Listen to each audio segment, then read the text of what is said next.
ఇక అసెంబ్లీ సమావేశాలు నిరవధికంగా వాయిదా పడ్డాయి. అయితే ఇందులో నిన్న ప్రధానంగా వైట్ పేపర్ రిలీజ్ చేసింది ప్రభుత్వం కాళేశ్వరం ప్రాజెక్టు పైన. అయితే కాళేశ్వరం ప్రాజెక్టు అద్భుతం, కాళేశ్వరం అది, కాళేశ్వరం ఇది, కాళేశ్వరం తోపు, కాళేశ్వరం తురుము అని చెప్పేసి గతంలో కాక చెప్పిండు, తర్వాత హరీష్ రావు గారు చెప్పిండ్రు. రకరకాలుగా ఇక వాళ్ళ కథలు కాదు, వాళ్ళ బాధలు కాదు, ఇక అసలు దాన్ని కాళేశ్వరము అనుకుంటా ఆగం చేసి పైరేసింది. మొత్తం మీద తెలంగాణ ప్రజల సొమ్మును 1,00,000 కోట్ల రూపాయలని అప్పనంగా, అన్యాయంగా, అక్రమంగా తమ జేబుల్లో వేసుకున్నారు గత పాలకులు. 38,500 కోట్ల రూపాయల అంటే అంచనా వ్యయంతో అక్కడ అంతకుముందే డాక్టర్ బిఆర్ అంబేద్కర్ ప్రాణహిత చేవెళ్ళ సుజల స్రవంతి ప్రాజెక్టుని గత ప్రభుత్వం ప్రారంభించింది. దానికి సంబంధించి 10,000 కోట్ల రూపాయలు కూడా ఖర్చు పెట్టింది. ఖర్చు పెట్టినా కానీ దానికి సంబంధించి ఇంకొక 28,000 కోట్ల 500 రూపాయలు అయితే 28,500 కోట్ల రూపాయలు అయితే ఖతం అయిపోతుండే. కానీ దాన్ని 1,47,000 కోట్లకు తీసుకొచ్చినటువంటి దుర్మార్గమైనటువంటి ప్రభుత్వం గతంలో నడిచింది. దాని మీద ఇంకా అయితే కాక ఏమైంది, ఇప్పుడు సమావేశాలు, అసెంబ్లీ సమావేశాల్లో ప్రతిపక్ష నేత సభాపక్ష నేత ఎట్టి పరిస్థితుల్లో రాలేడు. నిన్న కూడా రాలే. లాస్ట్ రోజు కూడా చివరి రోజు అన్న వస్తాడేమో, ఇట్లా ముఖం చూపించిపోతాడేమో అని చెప్పేసి అందరూ అనుకున్నారు. కాకపోతే రాలేదు. కాక ఎందుకు రాలేదంటే ముఖం చూపించే ముఖం లేదు ఆడికి ఆయనకు. దాంతో ఏమైందంటే రాలేదు. ఎందుకు రాలేదంటే ఇవన్నీ కూడా అన్నీ బయటకు తీస్తున్నారు. మొత్తం ఈ అరాచకాలన్నీ కూడా బయటపడిపోతాయి. ప్రజల ముందు తలెత్తుకోలేకపోతా, నేను చెప్పిందే వినాలి కానీ నేను ఇంకొకరు చెప్తే అయినా తర్వాత ఇంకొకరు అడిగితే సమాధానం చెప్పా అని చెప్పేసి కాక రాలేదు. ఇక హరీష్ రావు అంటుండే అద్భుతమైంది, తర్వాత అట్లెట్లయింది అని చెప్పేసి అంటున్నాడు. కానీ హరీష్ రావు గారికి కూడా తెలుసు క్లియర్గా ఇది ఏం జరుగుతుందో. విచారణ 100% దీనిపైన జరగాల్సిన అవసరం ఉన్నది. నిన్న ప్రధానంగా కాళేశ్వరం ప్రాజెక్టు పైన, కాళేశ్వరంలో జరిగినటువంటి అవినీతి పైన అక్కడ ముఖ్యమంత్రి, ఇటు మంత్రులు ఒక రకంగా గట్టిగానే అరుచుకున్నారు. ఇక ఆ విషయాలు, చాలా విషయాలు మనం లోపల ఉన్నాయి, అవి చూసుకుందాం. తర్వాత వాళ్ళు మాట్లాడిన మాటలు కూడా మనము ఒకసారి వినేటువంటి ప్రయత్నం చేద్దాం. తర్వాత ఇక్కడ జ్ఞానపీఠ అవార్డు నిన్న ప్రకటించిండ్రు. 2023 గాను ఇద్దరికి జ్ఞానపీఠ అవార్డును ప్రకటిస్తూ కేంద్ర ప్రభుత్వం నిర్ణయం తీసుకుంది. ఇక మరోవైపు ఇక్కడ ఏది పీచు మిఠాయి ఉంటుంది కదా, ఆ పీచు మిఠాయి పైన తమిళనాడు ప్రభుత్వం, తర్వాత అక్కడ పుదుచ్చేరి ప్రభుత్వం నిషేధం విధించిందంట.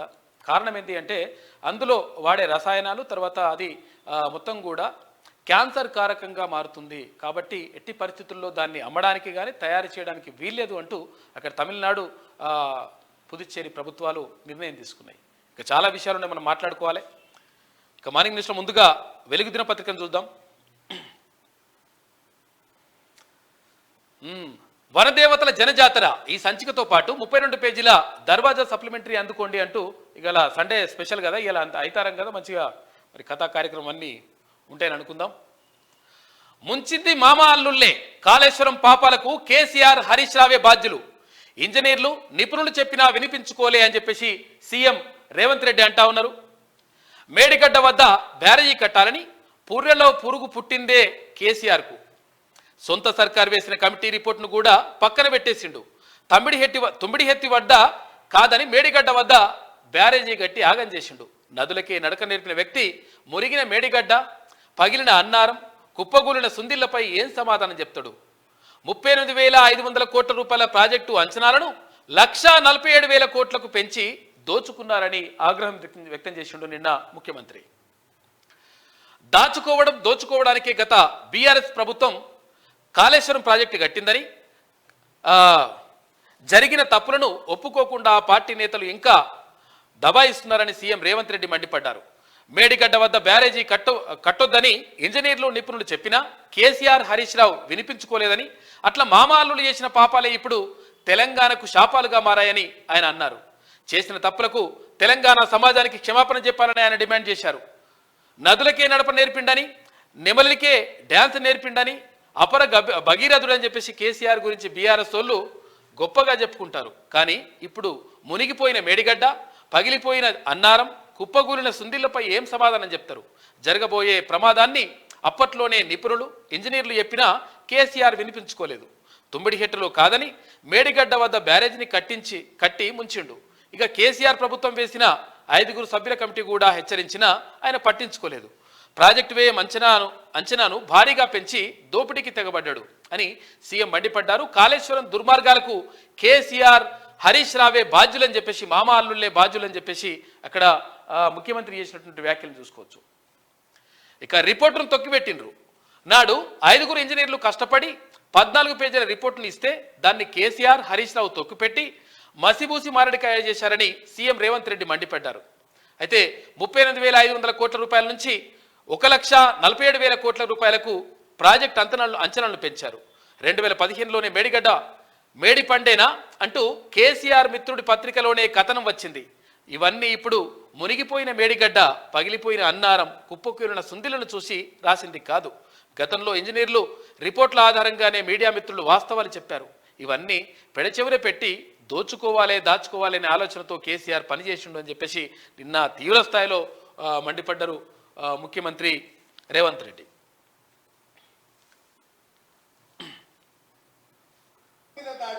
మంత్రి గారిని అసలు సాయించలేకపోతున్నాడు. ఎందుకు అధ్యక్ష? నేను ఒకటే అడుగుతున్నా అధ్యక్ష, ఈ కాళేశ్వరం ప్రాజెక్ట్ అనేది తెలంగాణకు వరప్రదాయిని కాదు అధ్యక్ష, వీళ్ళ పుణ్యమా అని కాళేశ్వరం ప్రాజెక్టు తెలంగాణ సమాజానికి ఒక కలంకంగా మారింది అధ్యక్ష.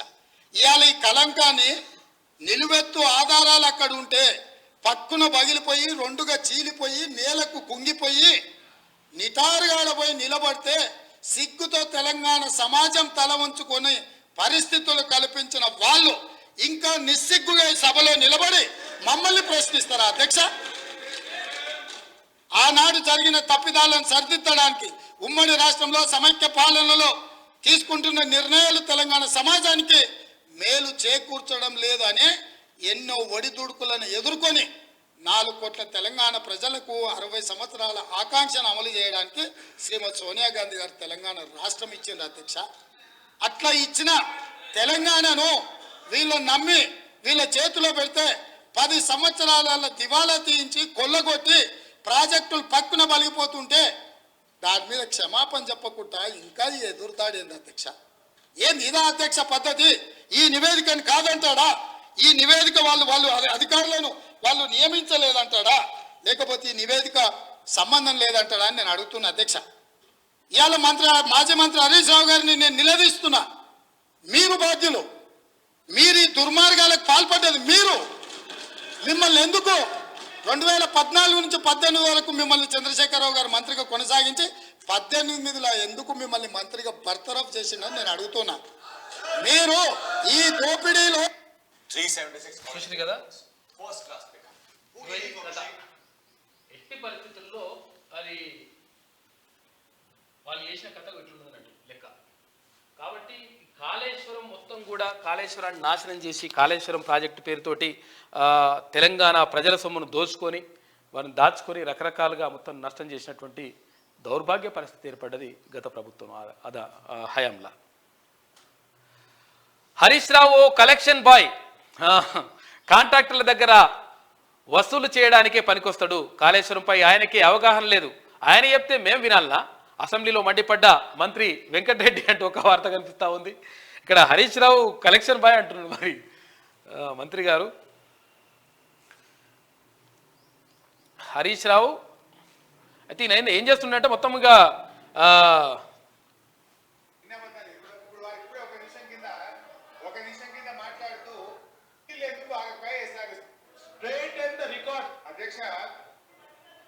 దాదాపు 1,00,000 ఎకరాలు నీళ్ళు వచ్చే ప్రాజెక్టు 100 సార్లు మొదటిసారి మాజీ ముఖ్యమంత్రి గారు ముఖ్యమంత్రి ఉన్నప్పుడు 100 సార్లు ఇదే హౌస్లో అడిగితే 2 సంవత్సరాలు అడిగాం. ఆ తర్వాత రాజగోపాల్ రెడ్డి గారు పోయినసారి ఎమ్మెల్యే గారు 100 సార్లు అడిగినాం. 200 కోట్లు పెడితే 1,00,000 ఎకరాలు నీళ్ళు వస్తాయా అంటే ఇలా చేతులు రాలే. వీరు మాట్లాడుతుంది సార్, గౌరవ హరీష్ రావు గారు మాట్లాడేది ఈడికెళ్ళంట సూర్యాపేటకు నీళ్ళు తీసుకుపోయినంట. మూసీ నీళ్ళు సార్, పిల్లాయిపల్లి కాలువ 350 కోట్ల రూపాయలు శాంక్షన్ చేపించి 5 ప్యాకేజీలు చేసి అప్పుడున్న 5 ఎమ్మెల్యేలు పంచుకుంటే ఇప్పటికి పూర్తి కాలేదు సార్. ఈయన గోదావరి నీళ్ళు ప్రాణాయిత అక్కడికి వెళ్ళి సూర్యాపేట తీసుకొచ్చినట్టే మీరు నమ్మాలి. నల్గొండ జిల్లా పోదాం సార్, అడుగుదాం అక్కడ పోయి. ఇంకొక చిన్న ప్రశ్న సార్, ఒకటి నిమిషం సార్. అయినా మీ ద్వారా టీఆర్ఎస్ పార్టీ సభ్యులను కోరుతున్నా గౌరవ మాజీ ముఖ్యమంత్రి గారికి జన్మదిన శుభాకాంక్షలు తెలియజేసుకుంటూ వారు వచ్చి మాట్లాడితే మంచిగా ఉంటుంది సార్. ఇలా పోస్ట్ మ్యాన్ ఈయన ఏం చేస్తాడు సార్? ఈయన హరీష్ రావు ఏంది పైసలు కలెక్షన్ చేస్తాను అనుకుంటాడు. ఈయనకి సబ్జెక్ట్ ఉందా? ఈయనకు సబ్జెక్ట్ ఉందా? డబ్బులు ఎవరు సార్ కాంట్రాక్టర్లు అది ఈయన పోయాలి. ఆయన చెప్పింది మేము వినాలి. హరీష్ రావు చెప్తే మేము వినాలా? చూసారు కదా, హరీష్ రావు పోస్ట్ మ్యాన్ ఆయన చెప్తే మేమినన్నా. అసలు యాక్చువల్గా ఆయనకు ఏం అవగాహన ఉన్నది అని చెప్పేసి గట్టినే అరుచుకుని నిన్న మంత్రి కోమటిరెడ్డి వెంకటరెడ్డి గారు ఇంకా కాళేశ్వరంపై మేము జ్యుడిషియల్ ఎంక్వైరీనే కోరుతాం, మేనిఫెస్టోలో అదే పెట్టినాం మంత్రి శ్రీధర్ బాబు అన్నాడు. ఇక సిబిఐ ఈడీకి ఇస్తే బీఆర్ఎస్ బీజేపీ ఒక్కటవుతాయన్న అనుమానం ఉంది. కాగ్ వెల్లడించిన అంశాలపైన విచారణ ఉంటుందని చెప్పేసి మంత్రి శ్రీధర్ బాబు చెప్తా ఉన్నారు. 100% ఇక్కడ కాళేశ్వరం ప్రాజెక్టుకి సంబంధించి మేము జ్యుడిషియల్ ఎంక్వైరీ కోరుతామని చెప్పేసి ఆయన అంటా ఉన్నాడు. మీరే సత్య దూరంగా ఎంత మాట్లాడితే అన్ని ఇంటర్వెన్షన్స్ ఉంటాయి. మేము కూడా we have to straight and the record sir. I would like to request facts కరెక్ట్గా మాట్లాడమని. వారి దగ్గర ఫ్యాక్ట్స్ ఉన్నాయి కానీ వారు తిరిగి కావాలని ఎందుకంటే సబ్జెక్ట్ పరంగా ఈరోజు మేము చెప్తా ఉన్నాం అధ్యక్ష. లేదు సార్, మీరు చెప్పినట్టు confine to the subject sir. సబ్జెక్ట్తో కన్ఫైన్ అంటే ఏం కాదు, కానీ వారు సత్యదూరమైన మాటలు మాట్లాడినప్పుడు మా గౌరవ సహచర మంత్రివర్గులు అందరూ ఇంటర్వెన్షన్ కావాల్సి వస్తుంది ప్రభుత్వ పరంగా. మీరు ఏదంటే మాట్లాడితే మేము వినుకుంటూ ఉండలేము కదా సార్.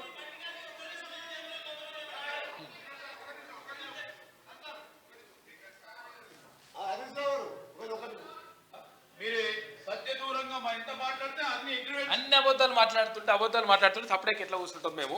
100% మంత్రులు దాంట్లో కలగ చేసుకుంటారు, తప్పు మాట్లాడితే 100% ప్రశ్నిస్తారని చెప్పేసి అక్కడ శ్రీధర్ బాబు అంటా ఉన్నారు. మంత్రి గట్టిగా మాట్లాడినంత మాత్రాన అబద్ధాలు నిజాలైతాయా? హరీష్ రావు నిలదీసిన మంత్రి జూపెల్లి 300 టెండర్లలో కాంట్రాక్టర్లంతా 1% లోపు అని చెప్పేసి కోట్ చేయడం విచిత్రం. ఇందులోని లోగుట్టు కేసీఆర్ హరీష్ రావుకు తెలియదా అని చెప్పేసి మంత్రి జూపెల్లి కృష్ణారావు అంటా ఉన్నారు. 100% వాళ్ళకు తెలుసు అని చెప్పేసి అంటున్నటువంటి పరిస్థితి కనిపిస్తూ ఉంది. మొత్తం కూడా క్లియర్గా వాళ్ళకి తెలుసు, అయినా కానీ కావాలని చెప్పేసి దీన్ని దాటేసే ప్రయత్నం చేస్తూ ఉన్నారు.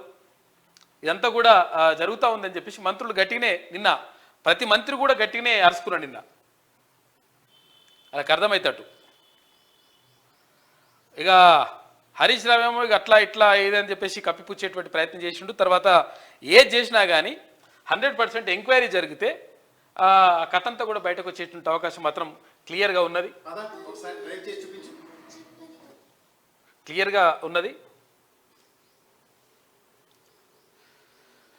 కాళేశ్వరం డిజైనర్ అసెంబ్లీకి ఎందుకు వస్తలేడు? కేసీఆర్ పై మంత్రి పొంగులేటి శ్రీనివాసరెడ్డి ఫైర్. అధికారంలో ఉన్నప్పుడు దేవాలయం, ఇప్పుడు బొందరగడ్డ ఎట్లయింది? ప్రాజెక్టు ఎందుకు కుంగిపోయిందో సభకు వచ్చి కేసీఆర్ వివరించాలని చెప్పేసి పొంగులేటి శ్రీనివాసరెడ్డి గారు మంత్రి డిమాండ్ చేస్తూ ఉన్నారు. అప్పుడు దేవాలయం ఎట్లయింది, ఇప్పుడు ఇది ఎట్లయింది? అప్పుడు దేవాలయం అన్నటువంటి కేసీఆర్ ఇప్పుడు మళ్ళా బొందలగడ్డ ఎట్లయిందని చెప్పేసి మంత్రి అడుగుతా ఉన్నాడు. కాళేశ్వరం మీద గత ప్రభుత్వం ప్రాణహిత చేవెల్లో 14 టీఎంసీల కెపాసిటీ రిజర్వాయర్ ఉంటే సొల్యూషన్ కూడా వారు ఇవ్వగలుగుతారు, ఇని సొల్యూషన్ ఇస్తారనే ఉద్దేశంతో పదే అనేక పర్యాయాలు మా మంత్రి గారు ముఖ్యమంత్రి గారు ఈ వేదిక ద్వారా వారిని కోరటం జరిగింది. అయినా వారు రాలే.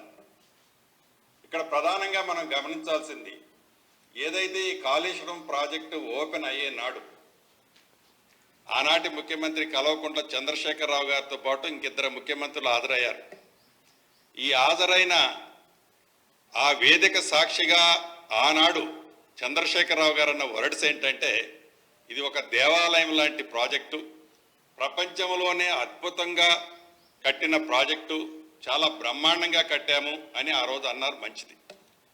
ఇదే కల్వకుంట్ల చంద్రశేఖరరావు గారు 4-5 రోజుల క్రితం నల్లగొండ వెళ్ళినప్పుడు వాళ్ళకి పని బాట లేదు, బొందలగడ్డకు పోయారు అన్నారు.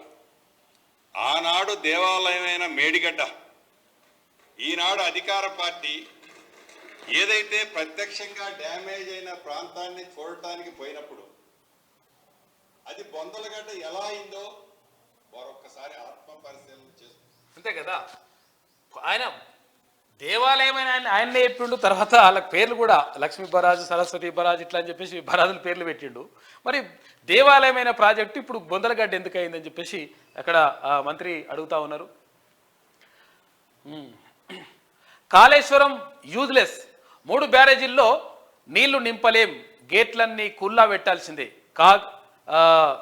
ఎన్డీఎస్ఏ రిపోర్ట్ ఆధారంగా బాధ్యులపై చర్యలు. గత సర్కార్ అవినీతి అక్రమాల వల్ల రాష్ట్రంపై 1,00,000 కోట్ల రూపాయల అప్పు పెరుగుపోయింది.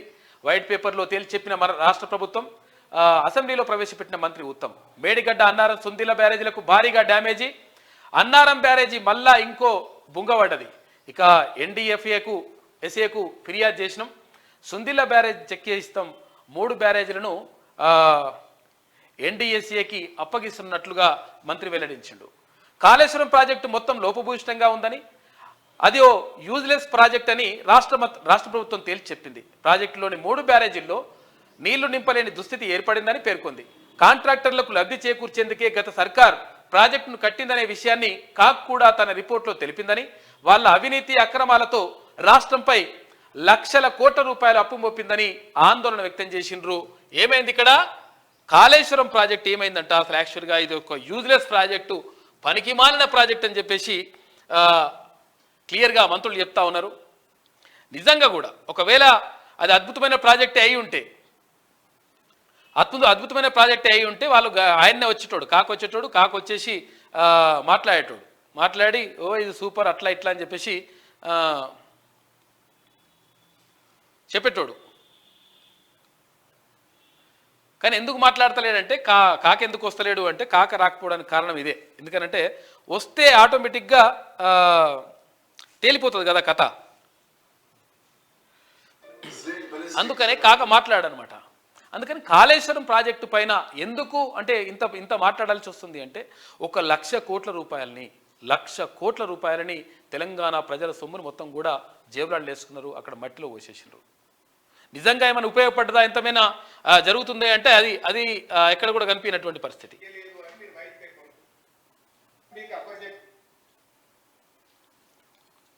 ఇచ్చిన స్టేట్మెంట్ తర్వాత మళ్ళీ మీరు మాట్లాడడం ఇది సరిగా. అధ్యక్ష సైన్ చేయలేదు, అది ఈ నెల లోపల ఈ ప్రాజెక్ట్ అప్పచెప్పారు.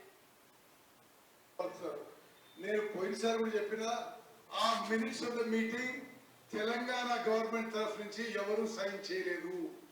అది కేంద్ర ప్రభుత్వం ఇష్యూ చేస్తే అందులో మీరు మొదటి భాగం చదవండి.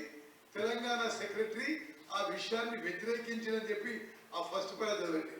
అదేవిధంగా దయచేసి మీరు ఈ సభ యొక్క సార్థకత తగ్గించొద్దు. ఈ ప్రభుత్వము శాసనసభలో ఈ ప్రాజెక్టులు కృష్ణా నదికి అప్పచెప్పము అని ఇచ్చిన స్టేట్మెంట్ తర్వాత మళ్ళీ మీరు మీ కార్యదర్శిగా టీఎంసీ ఒప్పుకోని మీ అసోసియేషన్ సరే. ఒకటి అధ్యక్ష, ఆన్ రికార్డ్ నేను మళ్ళీ స్టేట్ చేస్తున్నా, వారు స్టేట్ చేసే మినిట్స్ తెలంగాణ సెక్రటరీ సంతకం పెట్టలేదు.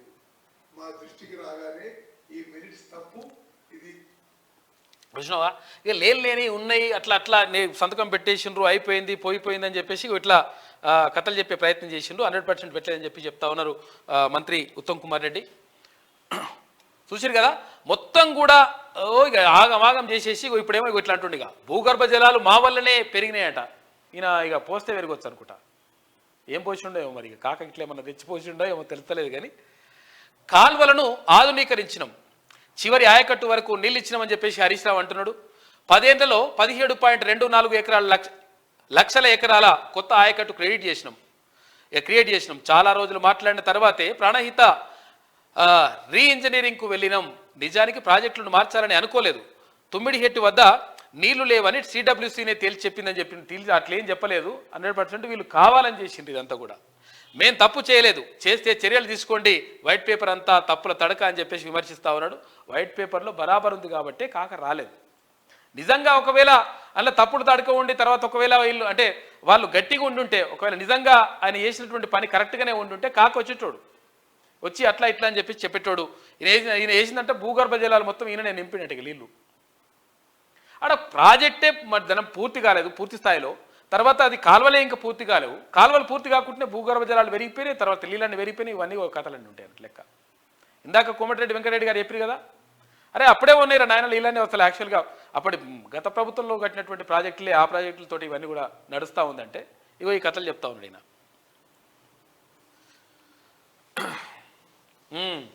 మేడిగడ్డ లెక్కనే అన్నారం పిల్లర్ల కింది నుంచి భారీగా వాటర్ లీకేజీని ఆపేందుకు అడ్డుగా సిమెంట్ ఇసుక బస్తాలు.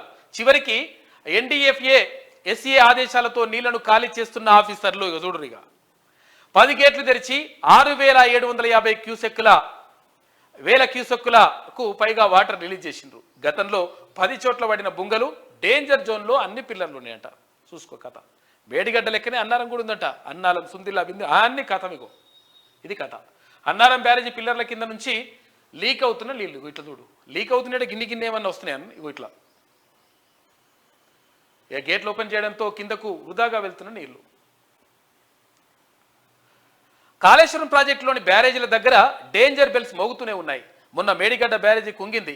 బ్లాక్ 7లోని 11 పిల్లర్లు పూర్తిగా దెబ్బతిన్నాయి. ఇప్పుడు అన్నారం సరస్వతి బ్యారేజీ పిల్లర్ల వద్ద కూడా కొత్తగా మరో బుంగబడి కింది నుంచి భారీగా నీళ్లు లీక్ అవుతున్నాయి. వాటర్ లీకేజీలను అరికట్టలేక ఇంజనీర్లు చేతులు ఎత్తేసిండ్రు. గతంలోనూ బుంగలు పడ్డాయి. ప్రస్తుతం పిల్లర్ల కింద ఇసుక కొట్టుకుపోయి వాటర్ లీక్ అవుతున్నది. చూసుకో లీక్ అంది ఏమున్నది అక్కడ పేపర్లు లీక్, పరీక్ష రాస్తే పేపర్లు లీక్ అయిపోతాయి. తర్వాత ఇక ప్రాజెక్టులు కడితే ఇళ్ళకి నీళ్లు లీక్ అయిపోతాయి. తర్వాత ఇంకేమైనా చేస్తే అది లీక్ అయిపోతుంది. ఇది ఏంది అది ఎంత కథ ఏంది అంతా. డేంజర్ జోన్లో అన్ని పిల్లర్లు. అన్నారం బ్యారేజీలో అన్ని పిల్లర్లు డేంజర్ జోన్లోనే ఉన్నట్లు తెలుస్తున్నది. అయితే గత అక్టోబర్లో బ్లాక్ నెంబర్ 4లోని 38వ గేటుకు ఎదురుగా 4-5 పిల్లర్ల మధ్య పడిన బుంగ దగ్గర లీకేజీ ఎక్కువగా కనిపించింది. బ్లాక్ నెంబర్ 3లోని 28వ గేటుకు ఎదురుగా 5-6 పిల్లర్ల మధ్యన, ఇదే బ్లాక్లోని 31వ గేటుకు ఎదురుగా 8-9 పిల్లర్ల మధ్యన, బ్లాక్ నెంబర్ 4లోని 33వ గేటుకు ఎదురుగా 3-4 పిల్లర్ల దగ్గర కూడా బుంగలు పడ్డాయి. మరో 6 చోట్ల బ్యారేజీ పొడవునా పిల్లర్ల కింద బుంగలు పడ్డాయి. అప్పుడు ఇంజనీర్లు ఇసుక బస్తాలు వేసి కెమికల్స్ కలిపి బుంగలు పూర్తి చేసినట్లు ప్రకటించారు. ఇప్పుడు 34వ పిల్లర్ కింద నుంచి ఆపడానికి వీలు లేకుండా లీక్ అవుతుండడంతో గతంలో బుంగలు పడిన ప్రతి పిల్లర్ డేంజర్ జోన్లోనే ఉన్నట్లు NDSA ఆఫీసర్లు భావిస్తున్నారు. ఇక మేడిగడ్డ బ్యారేజీ పిల్లర్లలో పగుళ్లు వచ్చి భూమిలోకి కుంగిపోవడం, అన్నారం పిల్లర్ల కింద నుంచి వాటర్ లీక్ అవుతుండడంతో ఈ బ్యారేజీల భవిష్యత్తు ఏంటనే ప్రశ్న వ్యక్తమవుతుంది. జర్రనే పడ్డది, జర్ర పర్రె పట్టింది, ఇట్లా పర్రె వాసింది, గదానికి ఇట్లా అవుతుందా, మొత్తం ఇట్లా అవుతుందా అన్నాడు. మొత్తం డేంజర్ ఉన్నదంట. మొత్తం ప్రాజెక్టు నాశనం చేసింది మొత్తం కూడా. ఉందా చూడిగా ఇట్లా మొత్తం ప్రాజెక్టు నాశనం అయి ఉంటే దాన్నేమో జర్ర పడ్డది, ఇట్లా అయింది అట్లా అయింది అని చెప్పేసి ఈ కథలని చెప్తున్నారు. ఎక్కడ ఇదేనా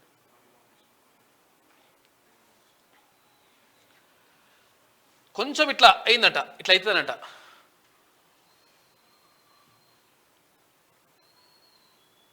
చూడరు ఇగో నీళ్ళు ఎట్లా వస్తున్నాయి చూడరు. జస్ట్ ఇట్లా ఇట్లా ఇట్లా చిన్న పడ్డది, ఇట్లా పొక్క పడ్డ చిన్న ఏం కాలేదు, ఇట్లా చిన్నది పరే పడ్డది అని చెప్తున్నారు. ఇగో చూడు ఎట్లా వస్తున్నాయి నీళ్ళు. ఇది చిన్నదంట, చిన్నది.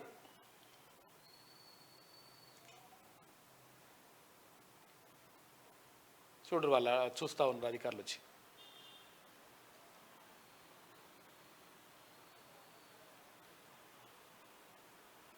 అన్నారం బ్యారేజ్ కాడ కథ ఇట్లున్నది. ఇక మళ్ళీ జర్రనే పడ్డది, చిన్ననే పడ్డది, ఏం కాలేదు, ఇగో ఇట్లన్నీ కథలన్నీ చెప్పుకుంటూ వస్తారు అన్నట్టు లెక్కలు. వీళ్ళ లెక్కలు ఇట్లుంటాయి.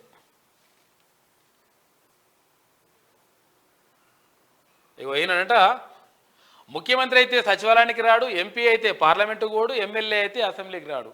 ఇగో ఇది కాక కథ. ఈ తుపాకి రాముడు అని చెప్పేసి ఇట్లా ట్రోల్ చేస్తున్నారు మరి సోషల్ మీడియాలో. మొత్తం ఆగమాగం చేసిండు మొత్తం కథ అంతా. వారణాసిలో రాహుల్ యాత్ర. ప్రధాని నరేంద్ర మోడీ ప్రాతినిధ్యం వహిస్తున్న లోక్సభ నియోజకవర్గం వారణాసిలోకి శనివారం రాహుల్ గాంధీ భారత్ జోడో న్యాయయాత్ర ప్రవేశించింది. వారణాసిలో రద్దీగా ఉండే గోదౌలి ప్రాంతంలో రాహుల్ పర్యటించారు. ఈ సందర్భంగా ఆయన మాట్లాడుతూ దేశాన్ని ఏకం చేయడమే నిజమైన దేశభక్తి అని అన్నారు. ఇండియా ప్రేమతో కూడిన దేశమని, ద్వేషం ఎక్కడా లేదని చెప్పారు.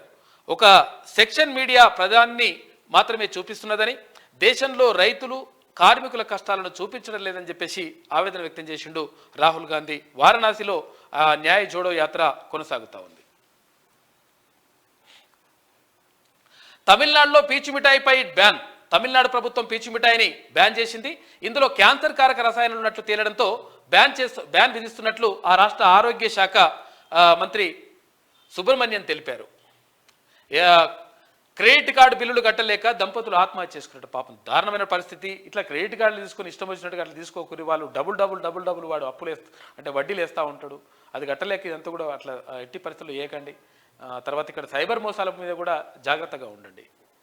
క్రెడిట్ కార్డు బిల్లులు, ఏటీఎం, ఈఎంఐలు కట్టలేక దంపతులు పురుగుమందు జాగి సూసైడ్ చేసుకున్నారు. మేడ్చల్ జిల్లా కీసర మండలం నాగారంలో శనివారం ఈ ఘటన చోటు చేసుకుంది. పాపం ఇక టపాకుల ఫ్యాక్టరీలో పేలుడు, 10 మంది మృతి. తమిళనాడులోని ఓ టపాకుల ఫ్యాక్టరీలో శనివారం భారీ పేలుడు సంభవించింది. ఈ ఘటనలో 10 మంది మృతి చెందగా మరో 10 మంది గాయపడ్డారు. మృతుల్లో 5 మహిళలు ఉన్నారంట. పాపం ప్రతిసారి జరుగుతూనే ఉంటాయి. వాటి మీద కనీసం దృష్టి పెడితే మంచిగా ఉంటుంది.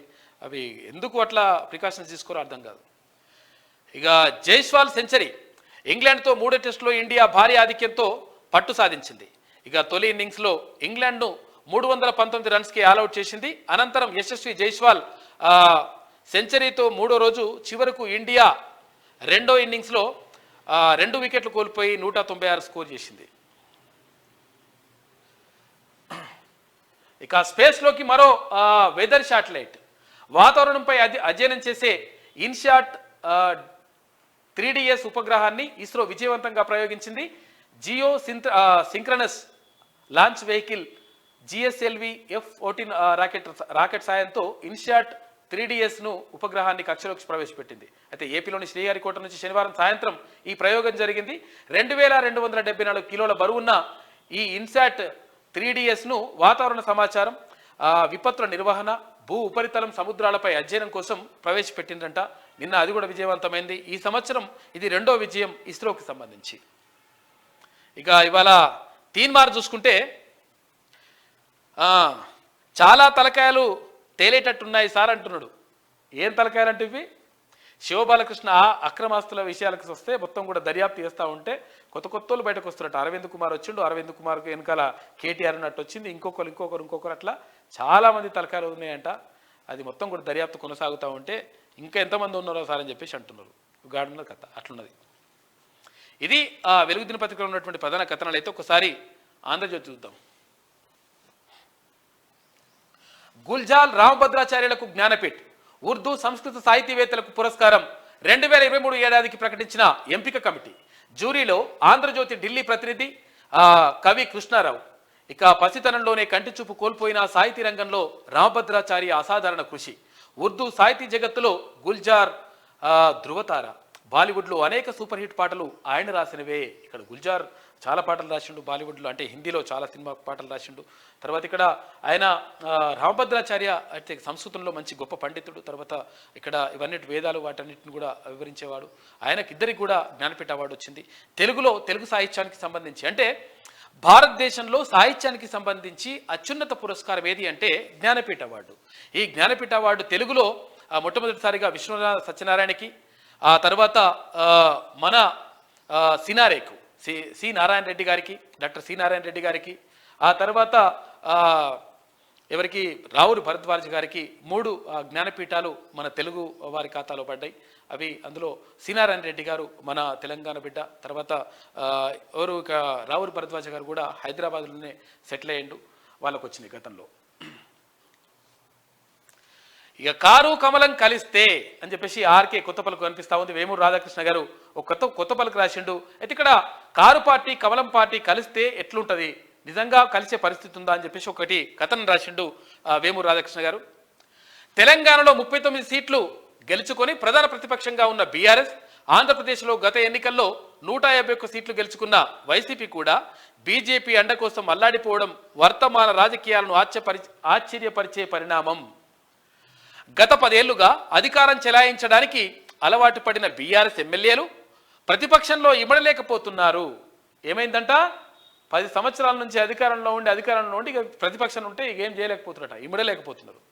అదే సమయంలో 2 మాసాల తర్వాత జరిగే లోక్సభ ఎన్నికల్లో గౌరవప్రదమైన సంఖ్యలో సీట్లు గెలుచుకొని లేని పక్షంలో తమ భవిష్యత్తు ఏమిటి అన్న బెంగ కూడా వారిని పట్టి పీడిస్తుంది. దీంతో బీజేపీలో చేతులు కలిపైన ముఖ్యమంత్రి రేవంత్ రెడ్డిని కట్టడి చేయాలని వారు కేసీఆర్ వద్ద మొరపెట్టుకుంటున్నారు. కమలం పార్టీతో పొత్తు పెట్టుకోవాలన్న ఆలోచనను ప్రారంభంలో తిరస్కరించిన కేసీఆర్ ఇప్పుడు పునరాలోచనలో పడ్డాడంట. లోక్సభ ఎన్నికల తర్వాత తెలంగాణ రాజకీయాల్లో కీలక పరిణామం చోటు చేసుకునే అవకాశం ఉంది. అయితే రాష్ట్రంలో ప్రధాన ప్రతిపక్ష పాత్ర పోషించాలని, కుదిరితే రేవంత్ రెడ్డి ప్రభుత్వాన్ని కూలదోసే తామే ప్రభుత్వాన్ని ఏర్పాటు చేసుకోవాలని బీజేపీకి చెందిన కొందరు ఆలోచన చేస్తున్నారు. ఆ పార్టీ కేంద్ర నాయకత్వం కూడా తెలంగాణపై దృష్టి పెట్టింది. లోక్సభ ఎన్నికల తర్వాత జాతీయ స్థాయిలో బీజేపీకి లభించే సీట్లు, ఎన్డీఏ బలం ఏ మేరకు పెరుగుతున్నదన్న దానిపై స్పష్టత వచ్చాక బీజేపీ పెద్దలు తెలంగాణలో తమ వ్యూహాన్ని అనుసరించే అవకాశం ఉంది అంటూ ఆర్కే అంటా ఉన్నారు. ఇక తెలంగాణలో బీఆర్ఎస్ అస్తిత్వం పోవాలని బీజేపీ కోరుకుంటోంది. అయితే ఇప్పుడు రాష్ట్ర రాజకీయాలు కాంగ్రెస్ బీజేపీ మధ్య కేంద్రీకృతం అవుతాయి. కేసీఆర్ కూడా ఈ విషయం తెలుసు. తన పార్టీ పరిస్థితి ఇబ్బందికరంగా ఉంటుందని ఆయన గ్రహించారు. అందుకే బీజేపీతో పొత్తు గురించి మాట్లాడే వారిని గట్టిగా నిరోధించలేకపోతున్నారు. కాకపోతే పొత్తులకు సంబంధించిన ఛాయిస్ తన చేతుల్లో లేదని ఆయనకు తెలుసు. ఇక సీఎంగా రేవంత్ పనితీరుకు మంచి మార్కులు లభిస్తున్నప్పటికీ ఆయన ప్రభుత్వ అస్తిత్వంపై ఎవరి సందేహాలు వారికి ఉన్నాయి. లోక్సభ ఎన్నికల తర్వాత పరిస్థితి ఎలా ఉండబోతుందన్న దానిపై ఎవరి అంచనాలు వారు వేసుకుంటున్నారు. బీఆర్ఎస్ బీజేపీ మజ్లిస్కు కలిపి 54 శాసనసభ్యులు ఉన్నారు. అయితే 6 కాంగ్రెస్ సభ్యులు పక్కచూపులు చూసినా ప్రభుత్వం పడిపోయే ప్రమాదం ఉంది. కాబట్టి జాగ్రత్తగా ఉండాలి. ఇప్పుడే వాళ్ళనే గుంజుకొచ్చేసి అయిపోతుంది. మనం అందుకే చెప్తున్నాం. బీఆర్ఎస్తో పొత్తు వద్దని ప్రస్తుతం భావిస్తున్న బీజేపీ కేంద్ర నాయకత్వం చివరి క్షణంలో మనసు మార్చుకుంటే మాత్రం రేవంత్కు కష్టాలు మొదలవుతాయి. ఇక లోక్సభ ఎన్నికలు భారత రాష్ట్ర సమితికి మాత్రమే కాదు, ముఖ్యమంత్రి రేవంత్కి కూడా పరీక్షగా నిలవనున్నాయి. ఎన్నికల అనంతరం కేంద్రంలో మళ్ళీ నరేంద్ర మోడీ ప్రభుత్వం ఏర్పడితే ఎదురయ్యే సవాలును రేవంత్ రెడ్డి ప్రభుత్వానికి కూడా కంట మీద కునికి లేకుండా చేస్తాయి. కాంగ్రెస్ ప్రభుత్వం 5 ఏళ్లు అధికారంలో కొనసాగడం బీఆర్ఎస్కు మాత్రమే కాదు, బీజేపీకి కూడా ఇష్టం ఉండదు. ఈ కారణంగా గుర్రం ఎగరవచ్చు అన్నట్టుగా బీఆర్ఎస్ బీజేపీలు ఎన్నికల నాటికి చేతులు కలిపినా ఆశ్చర్యపోవాల్సింది లేదు.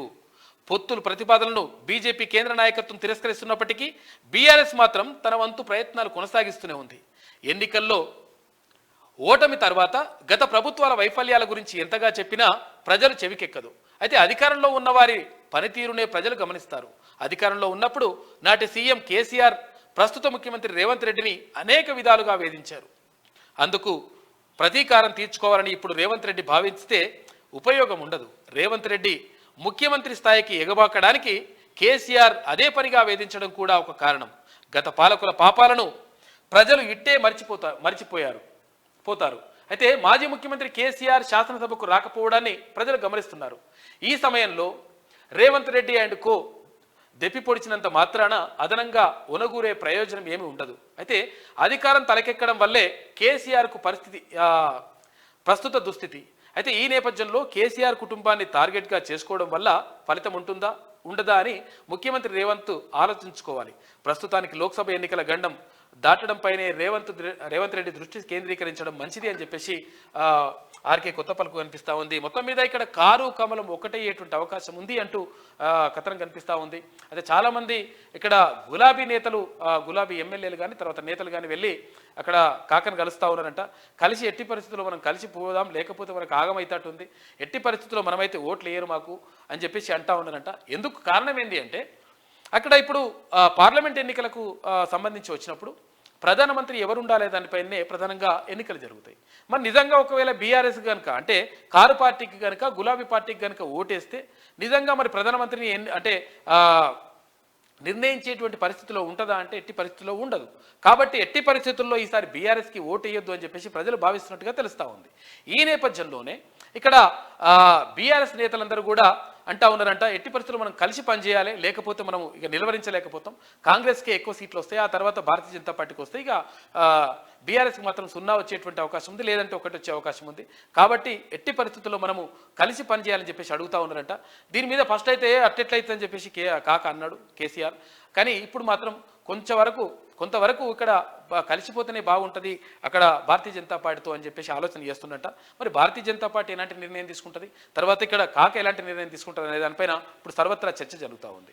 అయితే మరోవైపు ఇక్కడ అయితే ఈ ప్రభుత్వాన్ని నిలుపుకోవడంతో పాటు తర్వాత ఇప్పుడు లోక్సభ ఎన్నికలపైన కూడా ప్రధానంగా దృష్టి పెట్టాల్సిన అవసరం ముఖ్యమంత్రి రేవంత్ రెడ్డికి ఇప్పుడు ప్రధానంగా ఉంది అంటూ ఆర్కే కొత్త పలుకులో కనిపిస్తూ ఉంది. దానిపైన 100% దృష్టి పెట్టాల్సిన అవసరం మాత్రం ఉంది. ఇక కాళేశ్వరం కలంకం, తెలంగాణకు ప్రాజెక్టు వరప్రదాయని కాదు, తుమ్మిడిహెట్టి వద్దే కట్టాలని ఇంజనీర్లు చెప్పారు. మేడిగడ్డ బ్యారేజీ కేసీఆర్ పుర్రెలో పుట్టిన బుద్ధి, మామ అల్లులు కలిసి రాష్ట్రాన్ని ద్రోహం చేశారు. అయితే ఖజానాను దోచుకునేందుకే దుర్మార్గానికి ఒడగట్టారు. ఎవరి ఒత్తిడితో సంతకం పెట్టారో హరీష్ రావు చెప్పాలి. తెలంగాణ ఇచ్చింది తెచ్చింది కాంగ్రెస్ పార్టీకి. విభజన బిల్లు పెట్టినప్పుడు కేసీఆర్ ఎక్కడా? శ్వేతపత్రంపై చర్చలో ముఖ్యమంత్రి రేవంత్ రెడ్డి తీవ్రమైనటువంటి వ్యాఖ్యలు చేసిండు. కాళేశ్వరం ఇప్పుడు కలంకంగా మారింది, తీవ్రంగా తెలంగాణ ప్రజల్ని మొత్తం కూడా నష్టపరిచింది కాళేశ్వరం ప్రాజెక్టు, అది అద్భుతం అని చెప్పిండు కాక. ఇక కాళేశ్వరం మొదటి ఫలితం ఎవరికి వస్తుందంటే ఇక మళ్ళీ ఆయన హరీష్ రావు గురించి చెప్పుకోవాలి. ఒక్కసారి ఆయన చూద్దాం. ఒకసారి మొదటి ఫలితమేమో కానీ ఆయన మాట్లాడండి ఏమంటుండంటే, ఇది గతంలో పవర్ పాయింట్ ప్రజెంటేషన్ లేదు, దానికి ఒక టెక్నీషియన్ ఏమి ఉండలేడు, మేమే అట్టిట్లా అని చెప్పేసి చెప్తా ఉన్నాడు. చెప్తే గతంలో ఎవరు లేరని చెప్పేసి ఆయన అంటే ఇంకో ఎవరున్నదో లేదో. నేను 25 ఏళ్ళుగా ఈ సభలో 20 ఏళ్ళుగా ఉన్నాం. అంతకు ముందు కూడా మేము చూసాం అధ్యక్ష. ఏ రోజు కూడా ఒక టెక్నీషియన్ ను నాన్ మెంబర్ ను ఈ సభలోకి అలో చేసిన చరిత్ర లేదు అధ్యక్ష. దయచేసి కొత్త సంప్రదాయాలు తేవద్దు. మంత్రి గారిని చేయమనండి ప్రజెంటేషన్. ఆ రోజు కేసీఆర్ గారు చేసినప్పుడు కూడా టెక్నీషియన్ లోపల సభలో లేడు. కేసీఆర్ గారి లేడా అధ్యక్ష? హరీష్ రావు గారి మాటలను గౌరవిస్తూ ఇంతకుముందు ఉన్న ముఖ్యమంత్రి గారు, మాజీ ముఖ్యమంత్రి గారు కూడా ప్రెజెంటేషన్ ఇచ్చినప్పుడు టెక్నీషియన్ లోపటనే ఉన్నాడు. కాబట్టి 1 మినిట్ కొన్ని లైట్లు డిమ్ చేయమండి సార్ సభ్యులు. ఇది పూర్ణానది కదా. కేసీఆర్ ఉన్నప్పుడు టెక్నీషియన్ లేడని చెప్పిండు హరీష్ రావు అంటుండు. ఏదో పక్కకే ఉన్నాడు. ఇగో ఈయన చూసినావా, ఎవరు లేరని చెప్తున్నాడు. అబద్ధాలలో ఇల్లే పస్తిగా పరిశీలించి వారు ఇచ్చిన రిక్వెస్ట్ ఏదైతున్నదో ఆ రిక్వెస్ట్ ను కన్సిడర్ చేస్తూ నేను అనుమతి ఇచ్చిన నన్ను ప్రశ్నించొద్దు అని చెప్పేసి సభ్యులను కోరుకుంటున్నాను. అంతకుముందు పరుగు పోయిందిగా అంటే కట్టుకుంటుంది కథ. టెక్నీషియన్ లేడంటారు. ఇంక ఇష్టం వచ్చినట్టుగా వాళ్ళు ఎట్లుంటుంది అంటే ఇక అబద్ధాలు మొత్తం అతికినట్టు మాట్లాడతారు.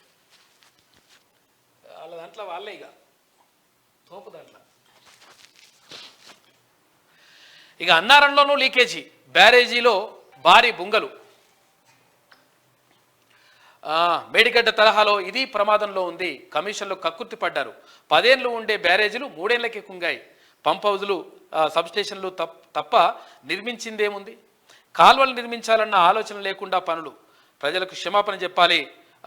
ఎన్డీఎస్ఏ కాగ్ నివేదికల ప్రకారం చర్యలు ఉంటాయని చెప్పేసి మంత్రి ఉత్తమ్ కుమార్ రెడ్డి చెప్తా ఉన్నారు. ఇక తెలంగాణ నట్టేట ముంచారు. గత ప్రభుత్వానివి తప్పుడు విధానాలు. నీటిపారుదల రంగంలో విధ్వంసక ధోరణి. 1.81 లక్షల కోట్ల రూపాయలు ఖర్చు చేసిండ్రు. 15.81 లక్షల ఎకరాలకే నీళ్ళు ఇచ్చిండ్రు. కాళేశ్వరంలో పంపులన్నీ తిప్పితే 220 మిలియన్ యూనిట్ల కరెంటు కావాలంట. రాష్ట్ర వినియోగమే 196 మిలియన్ యూనిట్లు. అయితే నీటిపారుదల శాఖపై శ్వేతపత్రంలో ప్రభుత్వం క్లియర్గా విషయాలు చెప్పేసింది. రాష్ట్రానికి మొత్తం 196 మిలియన్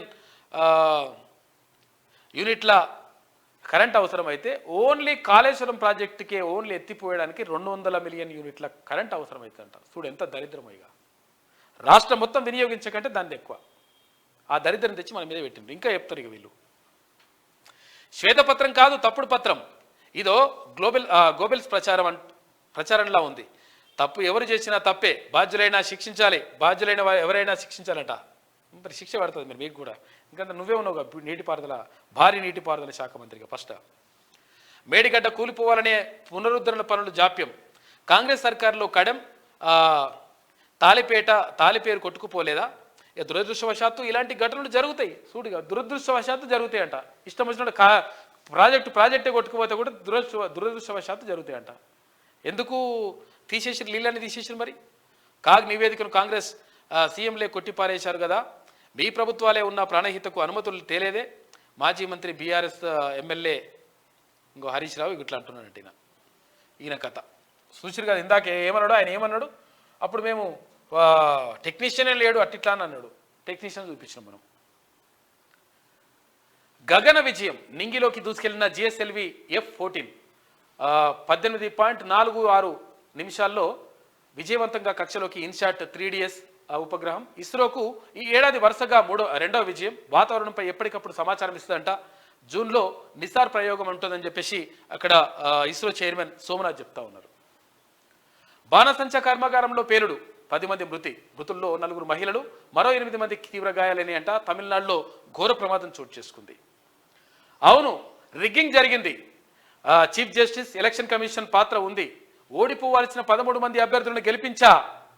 దీనికి బాధ్యతగా ఉద్యోగం నుంచి వైదొలుగుతున్న రావల్పిండి చీఫ్ కమిషనర్ లియాఖత్ వెల్లడి. ఇమ్రాన్ పార్టీ నిరసనల ముంగిట కీలక పరిణామం. అవకతవకల ఆరోపణలు తోసిపుచ్చిన పాక్ ఈసీ. ఇక ఐఎస్ఐతో ఇమ్రాన్ డీల్ అయిందంట. పీపీపీతో కలిసి ప్రభుత్వం ఏర్పాటు చేస్తుందా అని చెప్పేసి అక్కడ రిగ్గింగ్ జరిగింది. అక్కడ పాకిస్తాన్కి సంబంధించి ఎన్నికల్లో రిగ్గింగ్ జరిగింది. దానికి ఇమ్రాన్ ఖాన్ కూడా అందులో బాధ్యత అంటే అందులో పాల్పంచుకున్నాడు. తర్వాత అక్కడ ఏమైందంట, ఐఎస్ఐతో ఆయన కుమ్మక్కైపోయిండు అనేటువంటి ఆరోపణలు వస్తూ ఉన్నాయి. ఈ నేపథ్యంలో మరి ఏం జరుగుతుంది, ఏ ప్రభుత్వం ఎక్కడ ఏర్పడుతుంది పాకిస్తాన్లో అనే దానిపైన ప్రధానంగా చర్చ జరుగుతూ ఉంది. ఇక బీజేపీలోకి కమల్నాథ్ తనయుడితో ఢిల్లీ చేరిన కాంగ్రెస్ ముఖ్య నేత రాజ్యసభ సీటు ఇవ్వకపోవడంపై తీవ్ర ఆగ్రహం. బీజేపీలో చేరితే మీడియాకు చెబుతానని వ్యాఖ్య. ఇక నకుల్ నాథ్ ఎక్స్ ఖాతాలో కాంగ్రెస్ తొలగించిందంట. ఇక 370 నెంబర్ కాదు సెంటిమెంట్ అంట. శ్యామ్ ప్రసాద్ ముఖర్జీకి నివాళిగా 370 సీట్లు సాధిద్దాం. ఆర్టికల్ 370 రద్దు కోసం ఆయన జీవితాన్నే త్యాగం చేశారు. వచ్చే 100 రోజుల పాటు పోలింగ్ బూతులపైనే కార్యకర్తలు దృష్టి పెట్టాలి. ప్రతి బూత్ నుంచి గతంలో కన్నా 370 ఓట్లు ఎక్కువ వచ్చేలా చూడాలి. బీజేపీ జాతీయ సమావేశాల్లో పార్టీ శ్రేణులకు ప్రధాని మోడీ పిలుపునిచ్చిండ్రు. 11,500 మంది ప్రతినిధులు హాజరయ్యిండ్రు. ఇక మోదీ సర్కార్ హ్యాట్రిక్ పక్కా అని చెప్పేసి భారతీయ జనతా పార్టీ జాతీయ అధ్యక్షుడు జేపీ నడ్డా చెప్తా ఉన్నాడు. ఘనంగా కేసీఆర్ జన్మదిన వేడుకలు. ఆటో డ్రైవర్లకు ప్రమాద బీమా పత్రాలు ఇచ్చిన కేటీఆర్ చూసుకోయిగా. మరి ఆటో డ్రైవర్లు ఇప్పటి వరకు 10 ఏళ్ళలో ఎన్నడన్నా ఒక్కనాడన్నా గుర్తుకొచ్చినరా? ఇప్పుడు గుర్తుకొస్తారన్నట్టు. అట్లుంటుంది లెక్క. ఎక్కడైతే దెబ్బ పడుతుందో అది ఉన్నది. అది దెబ్బ పడ్డప్పుడే గుర్తుకొస్తుంది ఇవన్నీ.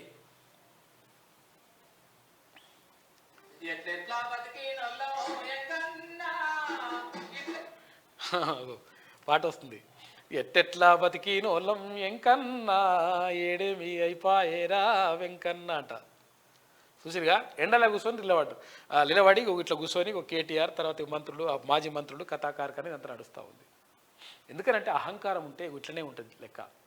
ప్రజలు తీసి మళ్ళా బండ కొడతారు. కొట్టిరు ఇట్లా గాడికి వచ్చింది కథ. అందుకని అహంకారం పనికిరాదు అని అంటారు. మీరేమో చెప్తే వినకపోతురి. ఆటో డ్రైవర్లకు ప్రమాద బీమా పత్రాలు ఇచ్చిన కేటీఆర్. ఇక కేసీఆర్కు గవర్నర్ సీఎం రేవంత్ రెడ్డి శుభాకాంక్షలు చెప్పిండ్రు. ఇక కేసీఆర్కు ఎర్రవల్లి ఎంపీటీసీ సభ్యురాలి శుభాకాంక్షలు అంటూ చిత్రాన్ని చూసుకోవచ్చు. ఇక వరంగల్ మంత్రి పిఏపై వేటు. ఇటీవల భద్రాచలం వద్ద పట్టుకున్న ఇసుక లారీలను వదిలేయాలని అధికారులకు ఫోన్లు చేసిందంట. సర్కార్ సీరియస్ అయింది. మంత్రి పిఏ సస్పెన్షన్. మరో మంత్రి అనుచరుడిపైన ఆరోపణలు ఉన్నాయంట. రంగంలోకి ఇంటెలిజెన్స్ సీఎంకు నివేదిక అందిస్తూ ఉన్నారంటూ ఒక వార్త కనిపిస్తూ ఉంది. ఇది ఆంధ్రజ్యోతిలో ఉన్నటువంటి ప్రధాన కథనాలు. అయితే ఒకసారి శనార్థి తెలంగాణ చూద్దాం.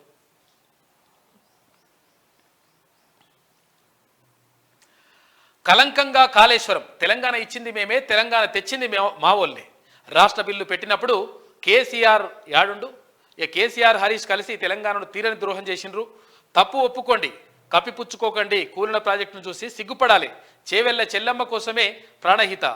ఇక అసెంబ్లీలో సీఎం రేవంత్ రెడ్డి వ్యాఖ్యలు చేసిండు. కాళేశ్వరం ప్రాజెక్టు తెలంగాణకు కలంకంగా మారిందని, మిమ్మల్ని నమ్మి 10 ఏళ్ల అధికారం ఇస్తే తెలంగాణను నిండా ముంచారని సీఎం రేవంత్ రెడ్డి అన్నారు. శనివారం అసెంబ్లీలో ఇరిగేషన్ శాఖపై పెట్టిన శ్వేతపత్రంపై మాట్లాడారు. కాళేశ్వరం విషయంలో జరిగిన తప్పులను ఒప్పుకోకుండా హరీష్ రావు ఎదురుదాడికి దిగడం కరెక్ట్ కాదన్నారు. చేసిన తప్పులను ఒప్పుకోకుండా సిగ్గు లేకుండా సభలో నిలబడి మమ్మల్ని ప్రశ్నిస్తారా అంటూ మండిపడ్డారు. ప్రాజెక్టులు కూలిపోతున్నా తెలంగాణ సమాజానికి క్షమాపణలు చెప్పకుండా వాదిస్తున్నారంటూ ఎద్దేవా చేశారు. గత ప్రభుత్వం గోదావరి ప్రాజెక్టుపై 5 రిటైర్ ఇంజనీర్లతో కమిటీ వేసిందని, ఆ కమిటీ 14 పేజీల నివేదిక ఇచ్చిందని సీఎం చెప్పారు.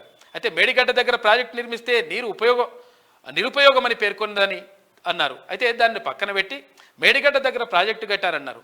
అయితే అక్కడ ప్రాజెక్టు కట్టాలని కేసీఆర్ పుర్రలో పురుగు పుట్టింది అని ఎద్దేవా చేశారు. కేసీఆర్ ఇంజనీర్కు సలహా ఇచ్చి మేడిగడ్డ దగ్గర బ్యారేజీ కట్టాలని అన్నారు. అయితే మామాళ్ళుండు కలిసి తెలంగాణ ఖజానాను కొల్లగొట్టేందుకు ఇంత దుర్మార్గానికి తిరగబడ్డారని చెప్పేసి సీఎం రేవంత్ రెడ్డి చెప్పిండు. ఇక తెలంగాణ ఇచ్చింది, తర్వాత తెచ్చింది కూడా మేమే అని చెప్పేసి కాంగ్రెస్ పార్టీ వాళ్ళు అంటా ఉన్నారు. ఇక సిట్టింగ్ జడ్జిని ఇవ్వాలని కోరాం, జడ్జీలు తక్కువ ఉన్నారంటూ హైకోర్టు రిప్లై ఇచ్చిందంట. మళ్ళీ లేఖ రాసే యోచనలో ప్రభుత్వం, కేంద్రం సిబిఐ విచారణ చేస్తామంటే ఓకే, అయితే బీఆర్ఎస్ బీజేపీ ఒకటవుతారనే అనుమానం ఉంది, కాగ్ నివేదిక పైన విచారణ జరిపిస్తామని చెప్పేసి ఐటీ శాఖ మంత్రి దుద్దిల్ల శ్రీధర్ బాబు చెప్తా ఉన్నారు. ఇక డ్రీమ్ వ్యాలీ ఇమాజిన్ పేరుతో అక్రమ విల్లాల కట్టడాలు 111 జీవో పరిధిలో గప్చుపుగా డ్రీమ్ విల్లాస్ 15,000 అడుగుల విస్తీర్ణంలో నిర్మాణం. ఒక్కో విల్లా ధర 22 కోట్ల రూపాయల పైనే ఉంటుందంట. అధికారులను మేనేజ్ చేసుకొని భారీ నిర్మాణాలు చేపడతా ఉన్నారంట.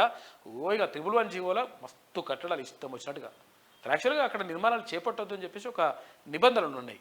ఆ నిబంధనలన్నింటినీ కూడా పాతరేస్తా ఉన్నారు, కడతా ఉన్నట్టు. ఇట్లా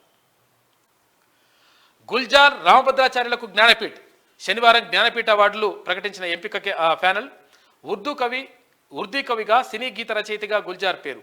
అయితే 100కి పైగా పుస్తకాలు రచించిన సంస్కృత పండితుడిగా రామభద్రాచార్యకు గుర్తింపు ఉంది అంటూ ఆ ఇద్దరికి జ్ఞానపీఠ పురస్కారం ఇస్తా ఉంది కేంద్ర ప్రభుత్వం.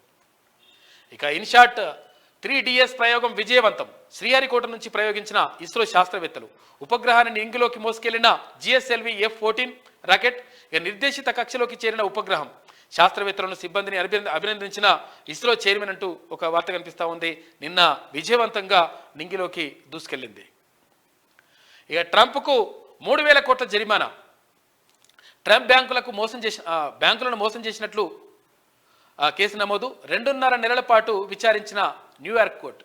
ఆరోపణలు నిజమని నిర్ధారణ. $365 మిలియన్ జరిమానా విధింపు. తీర్పుపై అప్పీలుకు వెళ్తామన్న ట్రంప్ తరఫు న్యాయవాది అంటూ ఒక వార్త కనిపిస్తూ ఉంది అమెరికా అధ్యక్షుడికి సంబంధించి. ఇక విశ్వాస పరీక్షలో నెగ్గిన కేజ్రీవాల్. ఆమ్ ఆద్మీ ప్రభుత్వానికి అనుకూలంగా 54 మంది ఓట్లు వేసిండట. బీజేపీ ప్రయత్నాలను బయటపెట్టేందుకే తీర్మానం ప్రవేశపెట్టానన్న కేజ్రీ. ఒక ఆప్ ఎమ్మెల్యే కూడా తనను వ్యతిరేకించలేదని వ్యాఖ్యలు. ఇక ఈడీ కోర్టు విచారణకు వీడియో కాన్ఫరెన్స్ ద్వారా కేజ్రీవాల్ హాజరయ్యిండు. మార్చి 16న కోర్టులో వ్యక్తిగతంగా హాజరు కావాలని చెప్పేసి ఆయన వెల్లడించిండు. ప్రపంచంలోనే అతిపెద్ద పార్టీ బీజేపీయే. అనేక ఎన్నికల్లో వరుసగా గెలుస్తూ వస్తున్నాం. ఒక్కోసారి ఓటమిలోనూ విజయం ఉంటుంది. పశ్చిమ బెంగాల్, తెలంగాణ ఉదాహరణ. భవిష్యత్తులో తెలంగాణలో బీజేపీ ప్రభుత్వాన్ని ఏర్పాటు చేస్తాం. ఆ నమ్మకం నాకున్నది. బీజేపీ జాతీయ సమావేశంలో భారతీయ జనతా పార్టీ జాతీయ అధ్యక్షుడు జేపీ నడ్డా చేసినటువంటి వ్యాఖ్యలు చూసుకోవచ్చు. కేంద్ర ప్రభుత్వం కీలక నిర్ణయం. ఎంఎస్పీపై ప్యానెల్ ఏర్పాటు యోచన. రైతు సంఘాల ప్రతినిధుల పేర్లు కోరే అవకాశం. ఇప్పటికే రైతులతో 3 సార్లు చర్చలు జరిపింది కేంద్ర ప్రభుత్వం. ఇవాళ 4వ విడత చర్చలు జరిపే అవకాశం ఉంది. అక్కడ తమిళనాడు నుంచి, తర్వాత హర్యానా నుంచి భారీగా రైతులు అక్కడ నుంచి వెళ్ళిపోయినరు. అంటే ఢిల్లీ వెళ్ళి అక్కడ మొత్తం కూడా 2 నెలలకు సరిపడా సరుకులను కూడా తీసుకొని వెళ్ళిపోయినరంట. తర్వాత అక్కడ కట్టర్లు, అంటే అయితే బారికేడ్లు కోయడానికి కట్టర్లు ఇవన్నీ కూడా తీసుకొని పోయినరు. కాబట్టి ఇక్కడ రైతుల నుంచి నిరసన ఉధృతంగా వస్తున్నటువంటి నేపథ్యంలో ఎంఎస్పీ పైన, అంటే ఇక్కడ కనీస మద్దతు ధర పైన, పంటలకు కనీస మద్దతు ధర పైన కేంద్రం నిర్ణయం తీసుకునేటువంటి అవకాశం ఉంది. 100% దాన్ని చట్టం చేయాలని చెప్పేసి వాళ్ళు కోరుతా ఉన్నారు. దానికి సంబంధించి ఒక నిర్ణయం తీసుకునేటువంటి అవకాశం మాత్రం కనిపిస్తూ ఉంది అక్కడ రైతుల ఒత్తిడితోటి.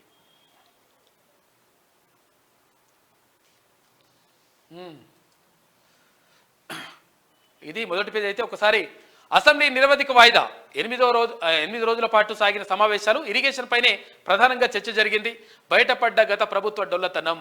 అసెంబ్లీ నిరవధికంగా వాయిదా పడ్డది. ఈ సమావేశాలకు సంబంధించి అసెంబ్లీ నిరవధికంగా వాయిదా పడింది. అసెంబ్లీ మధ్యంతర బడ్జెట్ సమావేశాలు శనివారంతో ముగిశాయి. ఫిబ్రవరి 8న గవర్నర్ తమిళిసై ప్రసంగంతో మొదలైన అసెంబ్లీ సమావేశాలు ఫిబ్రవరి 17 వరకు కొనసాగాయి. ఈ సమావేశాల్లో ప్రధానంగా నీటిపారుదలపైనే చర్చలు సాగాయని చెప్పాలి. అయితే కృష్ణా ప్రాజెక్టులో కాళేశ్వరం ప్రాజెక్టు పేరుతో గత కేసీఆర్ ప్రభుత్వం సాగించిన అవినీతి దమనకాండను బహిర్గతమయ్యిందనే చెప్పాలి. కాళేశ్వరం పేరుతో వేల కోట్ల రూపాయలకు అక్రమాలకు తెరలేపినరు గత ప్రభుత్వం మొత్తం కూడా దాన్ని అంతా కూడా బట్టబయలు చేసేటువంటి ప్రయత్నం చేసింది. కేసీఆర్ తోడలుడిపై కేసు. యూట్యూబ్ ఛానళ్లలో మంత్రి పొన్నం కూసపై తప్పుడు ప్రచారం చేస్తున్నారంటూ ఫిర్యాదు. ఎంపీ సంతోష్ తండ్రి రవీందర్ రావును ఏవన్గా చేర్చిన పోలీసులు అంటూ ఒక వార్త కనిపిస్తూ ఉంది. సంతోష్ రావు ఇక తెలియకుండానే మొత్తం కథం చేసి పడేసిండు. మొత్తం కావలసిన భూములకు సంబంధించి ఏది ఉంటుంది కథం చేసేసిండు గత ప్రభుత్వంలో. మాజీ ముఖ్యమంత్రి కల్వకుంట్ల చంద్రశేఖరరావు తోడలుడు రాజ్యసభ సభ్యుడు జోగినపల్లి సంతోష్ రావు తండ్రి జోగినపల్లి రవీందర్ రావుపై కేసు నమోదైంది. కరీంనగర్ 2 టౌన్ పరిధిలోని రామ్నగర్ ప్రశాంత్ నగర్లో నివాసం ఉంటున్న కూస రవీందర్ ఇచ్చిన ఫిర్యాదు మేరకు జోగినపల్లి రవీందర్ రావు, గూడ బాలకృష్ణ, ఆవుల నాగరాజు ఓ యూట్యూబ్ ఛానల్ నిర్వాహకుడు చిలక ప్రవీణ్పై కేసు నమోదు చేశారు. మిడ్మానేరు నిర్వాసితుల సంక్షేమ సంఘం నేత కూస రవీందర్ భూదందాలకు పాల్పడ్డాడని ఆరోపణలు చేస్తూ ఓ యూట్యూబ్ ఛానల్లో న్యూస్ ప్రసారం చేశారు. దీంతో స్థానిక ఆర్డీఓను బెదిరింపులకు గురిచేసి కబ్జాకు పాల్పడినట్టుగా వచ్చిన వార్తల్లో ఏమాత్రం నిజం లేదని చెప్పేసి తేల్చిందట. దీంతో వాళ్ళు ఫిర్యాదు చేసిండ్రు, కేసు నమోదు చేసిండ్రు. కాళేశ్వరం కట్టడమే తప్పుడు నిర్ణయం అని చెప్పేసి ఇక్కడ మంత్రి ఉత్తమ్ కుమార్ రెడ్డి అంటా ఉన్నాడు. ఇక నేటి మాట చూసుకుంటే కాంగ్రెస్ అగ్రనాయకులకు చిన్న విజ్ఞప్తి. 10 ఏళ్ల బీఆర్ఎస్ పార్టీ అరాచకాలు తెలంగాణలో పెట్టరేగిపోయినప్పుడు ప్రాణాలకు తెగించి ప్రశ్నించే గొంతుకలు ప్రతిపక్ష పాత్ర పోషించారు. అవినీతి పాలనను ఎండగట్టి పాలకులు చేసిన దోపిడీని కండ్లకు కట్టినట్టు ప్రజలకు చూపెట్టారు. కాంగ్రెస్ పార్టీ అధికారంలోకి రావడానికి హస్తం పార్టీలో ఉన్న నాయకుల కన్నా యూట్యూబ్ ఛానళ్లలో ఉన్న వ్యక్తులే ఎక్కువ కష్టపడ్డారు. అలాంటి వ్యక్తులకు మీ పార్టీలో సముచిత స్థానం కల్పించండి. కొత్త నాయకత్వానికి అండగా అవకాశం ఇవ్వండి. గులాబీ పార్టీ లెక్కనే మీరు తప్పటడుగులు వేస్తే రానున్న రోజుల్లో కాంగ్రెస్ పార్టీ కలతప్పిపోతుంది. మొన్నటి ఎన్నికల్లో మీ పార్టీ కోసం ప్రచారాలు చేసి ఓ నెల రోజులు కాళ్లకు చక్రాలు కట్టుకొని కాంగ్రెస్ పార్టీని అధికారంలో కూర్చోబెట్టారు. అలాంటి నికాసైన వ్యక్తులను చట్టసభలకు పంపించే బాధ్యతను మీ భుజాలపై వేసుకోండి. ముందొచ్చిన చెవుల కన్నా వెనుకొచ్చిన కొమ్ములే బలమైనవని తెలుసుకోండి అని చెప్పేసి పెద్దపల్లి రాజన్న ఒక విజ్ఞప్తి చేస్తూ ఉన్నాడు కాంగ్రెస్ అగ్రనాయకత్వానికి సంబంధించి. అంటే పార్టీ కోసం పనిచేసిన వాళ్లకు, పార్టీని అధికారంలోకి తీసుకురావడానికి పనిచేసిన వాళ్లకు 100% అవకాశం కల్పించాలని చెప్పేసి, చట్టసభల్లోకి వెళ్లేందుకు అవకాశం కల్పించాలని చెప్పేసి పెద్దపల్లి రాజన్న కోరుతా ఉన్నాడు. ఇక డీమ్డ్ వ్యాలీ ఇమాజిన్ పేరుతో అక్రమ బిల్లాల కట్టడాలు అక్కడ మొత్తం జరుగుతూ ఉన్నాయంట 311 జీవో పరిధిలో. ఇక ఢిల్లీలో రైలు ప్రమాదం. పట్టాలు తప్పి బోల్తా పడ్డ గూడ్స్ రైలు పక్క ట్రాక్లో ప్రయాణికులతో ఆగిన ఉన్న మరో రైలు అంట త్రుటిలో తప్పిన ప్రమాదం అంటూ ఒక వార్త కనిపిస్తూ ఉంది. ఇక బీఆర్ఎస్తో పొత్తు ప్రసక్తే లేదని చెప్పేసి బీజేపీ రాష్ట్ర అధ్యక్షుడు అంటా ఉన్నాడు కిషన్ రెడ్డి. బీజేపీ ఒంటరిగానే 17 స్థానాల్లో పోటీ చేస్తుంది. బీఆర్ఎస్ పార్టీ మునిగిపోయే నావా అని చెప్పేసి బీజేపీ అధ్యక్షుడు కిషన్ రెడ్డి చేసినటువంటి వ్యాఖ్యలు చూసుకోవచ్చు. ఇక ఉమ్మడి ఆదిలాబాద్ జిల్లా వార్తలు చూసుకుంటే గర్భిణీ స్త్రీలకు అందని న్యూట్రిషన్ కిట్లను పక్కదారి పట్టిస్తున్న హెచ్ఎండి డిఎంహెచ్ఓ ఇక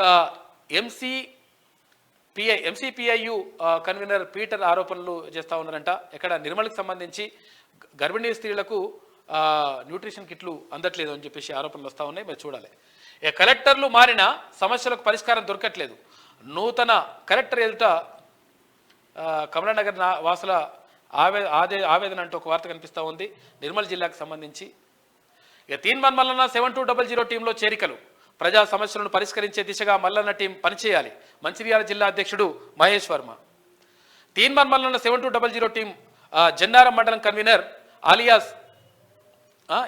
ఏలియాస్ అధ్యక్షతన జిల్లా అధ్యక్షుడు మహేష్ వర్మ ఆధ్వర్యంలో తీన్మాన్ మల్లన్న టీంలో భారీగా చేరికలు జరిగినాయి. ఈ మేరకు జిల్లా అధ్యక్షుడు మహేష్ వర్మ మాట్లాడుతూ తీర్మాన్ మల్లన్న రాష్ట్ర ప్రజల శ్రేయస్సు కొరకు సమాజం అభివృద్ధి కొరకు క్యూన్యూస్ వేదికగా గత బీఆర్ఎస్ ప్రభుత్వం ప్రజలను ఏ విధంగా దోపిడీ చేశారో ప్రజలకు తెలియజేస్తూ అవగాహన కల్పిస్తూ ప్రజలను చైతన్యం చేసి బీఆర్ఎస్ను గద్దె దింపే వరకు పోరాడి కేసీఆర్ చేతుల్లో బందీ అయిన తెలంగాణకు విముక్తి కల్పించిన ప్రజా గొంతుక తీర్మాన్ మల్లన్న చెప్పేసి కొనియాడిండు.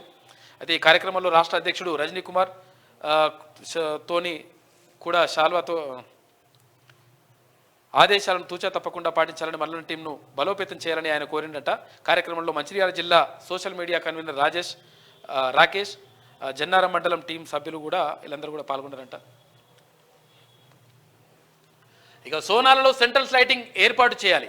మంత్రి కోమటిరెడ్డికి వినతిపత్రం అందజేసిన బోధ ఎమ్మెల్యే వెంటనే నిధులు మంజూరు చేసిన మంత్రి కోమటిరెడ్డి అంటూ ఒక వార్త కనిపిస్తూ ఉంది. మంచి పని చేసిండ్రు. ఇక ఎకో పార్కు శంకుస్థాపన చేసిన కేంద్ర మంత్రి అంటూ ఒక వార్త కనిపిస్తూ ఉంది. శ్రీరాంపూర్ ఏరియా ఉపరితల గనిని ప్రాంగణంలో కేంద్ర బొగ్గు శాఖ మంత్రి అమృత్ లాల్ మీనా, సంస్థ చైర్మన్ అండ్ ఎండి బలరాం, సంస్థ డైరెక్టర్లు వీళ్ళందరూ కూడా పాల్గొన్నారంట. శంకుస్థాపన చేసిరంట eco park. Doctor BR Ambedkar చౌక్ను ఏర్పాటు చేయాలి. మున్సిపల్ చైర్మన్కు వినతిపత్రం అందజేసిన అంబేద్కర్ సంఘం. ఇక ఉమ్మడి నిజామాబాద్ జిల్లా వార్తలు చూసుకుంటే కామారెడ్డి బల్దియా హస్తగతం. కామారెడ్డి మున్సిపల్లో గులాబీ పార్టీకి మరో షాక్, బిగ్ షాక్. మరో 3 కౌన్సిలర్లు కాంగ్రెస్ లో చేరిక అంటూ ఒక వార్త కనిపిస్తూ ఉంది. ఇక్కడనే కాదు, మొత్తం కూడా ఇక్కడ టీఆర్ఎస్వి ఉన్నది కదా, టీఆర్ఎస్వి ఉండే తర్వాత బీఆర్ఎస్వి అయింది కదా, అయిన తర్వాత అక్కడ అంటే ఇక్కడ బీఆర్ఎస్కు అనుబంధ అంటే సంఘంగా ఉన్నటువంటి విద్యార్థి సంఘం ఉంది కదా, భారత రాష్ట్ర సమితి విద్యార్థి సంఘం ఉన్నది కదా, ఆ సంఘం నుంచి మొత్తం కొన్ని వందల మంది విద్యార్థి నేతలు మొత్తం బయటకు వచ్చేస్తూ ఉన్నారు.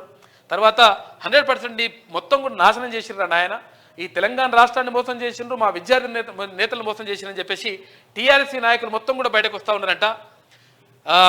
బీఆర్ఎస్వి నేతలు మూకుమ్మడి రాజీనామా, నేరుగా తెలంగాణ భవన్కి వెళ్లి రాజీనామా పత్రాలు అందజేసిన విద్యార్థి విభాగం నేతలు. కేటీఆర్ బాల్కసుమన్పై ధ్వజమెత్తిన బీఆర్ఎస్ ఎస్వి నాయకులంట. బీఆర్ఎస్ పార్టీకి ఉద్యమకారులు శాఖిస్తున్నారు. గురువారం బీఆర్ఎస్వి రాష్ట్ర ప్రధాన కార్యదర్శి ప్రణీత్తో పాటు కీలక నేతలు నేరుగా తెలంగాణ భవన్కి వెళ్లి రాజీనామాలు ఇచ్చారు. ఈ సందర్భంగా విద్యార్థి సంఘాల నేతలు మాట్లాడుతూ బాల్కా సుమన్ విద్యార్థి విభాగం నేతలను వాడుకొని పబ్బం గడుపుకున్నారంటూ మండిపడ్డారు. తన రాజకీయాల ఎదుగుదల కోసం తమ జీవితాలను బాల్కా సుమన్ నాశనం చేశారంటూ ఆగ్రహం వ్యక్తం చేశారు. అధికారంలో ఉన్న 10 ఏళ్లు విద్యార్థి నేతలను కేటీఆర్ పట్టించుకోలేదని ఆవేదన వ్యక్తం చేశారు. పార్టీ కోసం జీవితాన్ని త్యాగం చేసిన బాబా పసియుద్దీన్ లాంటి ఆ ఉద్యమకారుల బాధని పట్టించుకోలేదని, పార్టీలో తమకు ఎలా న్యాయం జరుగుతుందంటూ ప్రశ్నించారు. సొంత పార్టీ ఎమ్మెల్యేల నుంచి తమకు వేధింపులు ఉన్నాయని అధిష్టానం దృష్టికి తీసుకెళ్లినా కేటీఆర్ ఏనాడు పట్టించుకున్న పాపాన పోలేదని మండిపడ్డారు.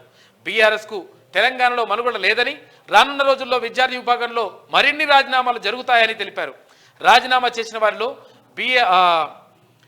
బీఆర్ఎస్వి నాయకులు ఇలియాజ్, అబ్బు, శ్రీకాంత్, ఇక జబ్బార్ తదితరులు ఉన్నారంట. మొత్తం కూడా రాజీనామాలు చేసేసారు. నిన్న తెలంగాణ భవన్కి వెళ్ళేసి ఇక రాజీనామా పత్రాలు ఇచ్చేసి వచ్చిండ్రు మొత్తం.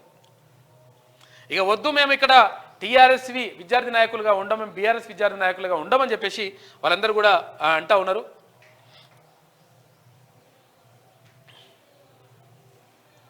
ఇంకో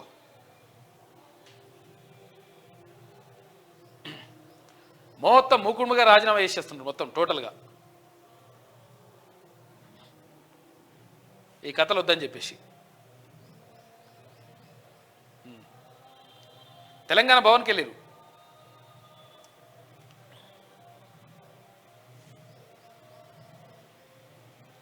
ఇది పరిస్థితి మొత్తం. అన్నీ అక్కడ విద్యార్థి విభాగం అట్లే అయిపోయింది, పార్టీ పీటీ మొత్తం ఖతం అయిపోతుంది, లెక్క సాప్ అవుతుంది. ఇక కాంగ్రెస్ పార్టీలోకి భారీగా చేరికలు జరుగుతూ ఉన్నాయంట. ఇక్కడ బాన్స్వాడకు సంబంధించి ఇక 10th ఇంటర్ పరీక్షలకు పకడ్బందీ ఏర్పాట్లు. అదనపు కలెక్టర్ కిరణ్ కుమార్ ఇక అంబులెన్స్ వాహనాలపై ఉన్న కేసీఆర్ బొమ్మను తొలగించాలి. కాంగ్రెస్ పార్టీ ఆధ్వర్యంలో ఆసుపత్రి సూపరింటెండెంట్కు వినతిపత్రం అందజేసిండ్రు బాన్స్వాడకు సంబంధించి. ఇక ప్రియదర్శిని బీఈడీ కళాశాలపై చర్యలు తీసుకోవాలి. పీడీఎస్యూ జిల్లా అధ్యక్షుడు నరేందర్ అంటూ ఒక వార్త కనిపిస్తూ ఉంది. ఇక ఉమ్మడి కరీంనగర్ జిల్లా వార్తలు చూసుకుంటే కొంచెం సౌండ్ తక్కువ ఏమని చెప్తారా. ప్రేమ పేరుతో మోసం చేసిన అన్నదమ్ములు పెళ్లి చేసుకుని డబ్బులు తీసుకుని మోసం చేశాడని బాధితుల ఆందోళన. కరీంనగర్ జిల్లా గంగిపల్లి గ్రామంలో ఘటన చోటు చేసుకుంది. అన్నదమ్ముల తీరును అసహించుకుంటున్న గ్రామస్తులు అంటూ ఒక వార్త కనిపిస్తా ఉంది. కరీంనగర్ జిల్లా గంగిపల్లి గ్రామానికి చెందిన గుడిసెల రమేష్, వెంకటేష్ అనే అన్నదమ్ములు పెళ్లి చేసుకుని శారీరకంగా వాడుకుని వదిలేశారని ఆరోపిస్తూ శనివారం ఇద్దరు మహిళలు వాళ్ళ ఇంటి ముందు ఆందోళన చేపట్టారు. బాధితుల ఒకసారి వెళ్ళిస్తావా, సౌండ్ వస్తుందా?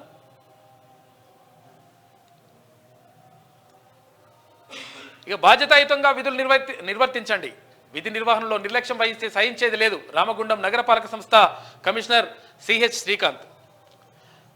స్థలం లీజుకి ఇప్పిస్తామని మోసం చేశారు. డబ్బులు తీసుకొని మోసం చేసిన వారిపై చర్యలు తీసుకోవాలి. మహనీయుల ఆశయ సాధన కోసం సంఘం రాష్ట్ర వ్యవస్థాపక అధ్యక్షుడు డిమాండ్ అంట. ఆశయాల అభివృద్ధికి 85 లక్షల రూపాయల మంజూరు. ఆలయాల అభివృద్ధికి ఆలయాల అభివృద్ధికి 85 లక్షల రూపాయల మంజూరు. హర్షం వ్యక్తం చేస్తున్న జగిత్యాల ప్రజలు. నియోజకవర్గంలోని వివిధ గ్రామాల్లోని పలు ఆలయాల అభివృద్ధి పనుల నిర్మాణం కోసం ప్రత్యేక అభివృద్ధి నిధుల నుంచి 85 లక్షల రూపాయలు మంజూరు చేసినట్లు ఎమ్మెల్సీ తాటిపర్తి జీవన్ రెడ్డి వెల్లడించారు. ఈ సందర్భంగా ఆయన మాట్లాడుతూ జగిత్యాల కోదండరామాలయం ఇవన్నిటి కూడా మొత్తం కూడా 85 లక్షల రూపాయలు కేటాయించిందట. మతం పేరుతో జరిగే దాడులను ఖండిస్తున్న జన్వాడలో దళితులపై దాడి చెండూరు కారంచేడు లాంటిదే. మైనార్టీల ప్రాణాలకు ప్రభుత్వం గ్యారంటీ ఇవ్వాలి. బీఆర్ఎస్ రాష్ట్ర అధ్యక్షుడు బీఎస్పీ రాష్ట్ర అధ్యక్షుడు ఆర్ఎస్ ప్రవీణ్ కుమార్ చేసినటువంటి వ్యాఖ్యలు చూసుకోవచ్చు. మతం పేరుతో జరిగేటువంటి దాడులు ఖండిస్తానంటున్నాడు. ఇక ప్రమాదకరంగా ట్రాన్స్ఫార్మర్లు వస్తూ ఉన్నాయి. ఇక ఉమ్మడి మెదక్ జిల్లా వార్తలు చూసుకుంటే అయోధ్య యాత్రను ప్రారంభించిన పులిమామిడి రాజు.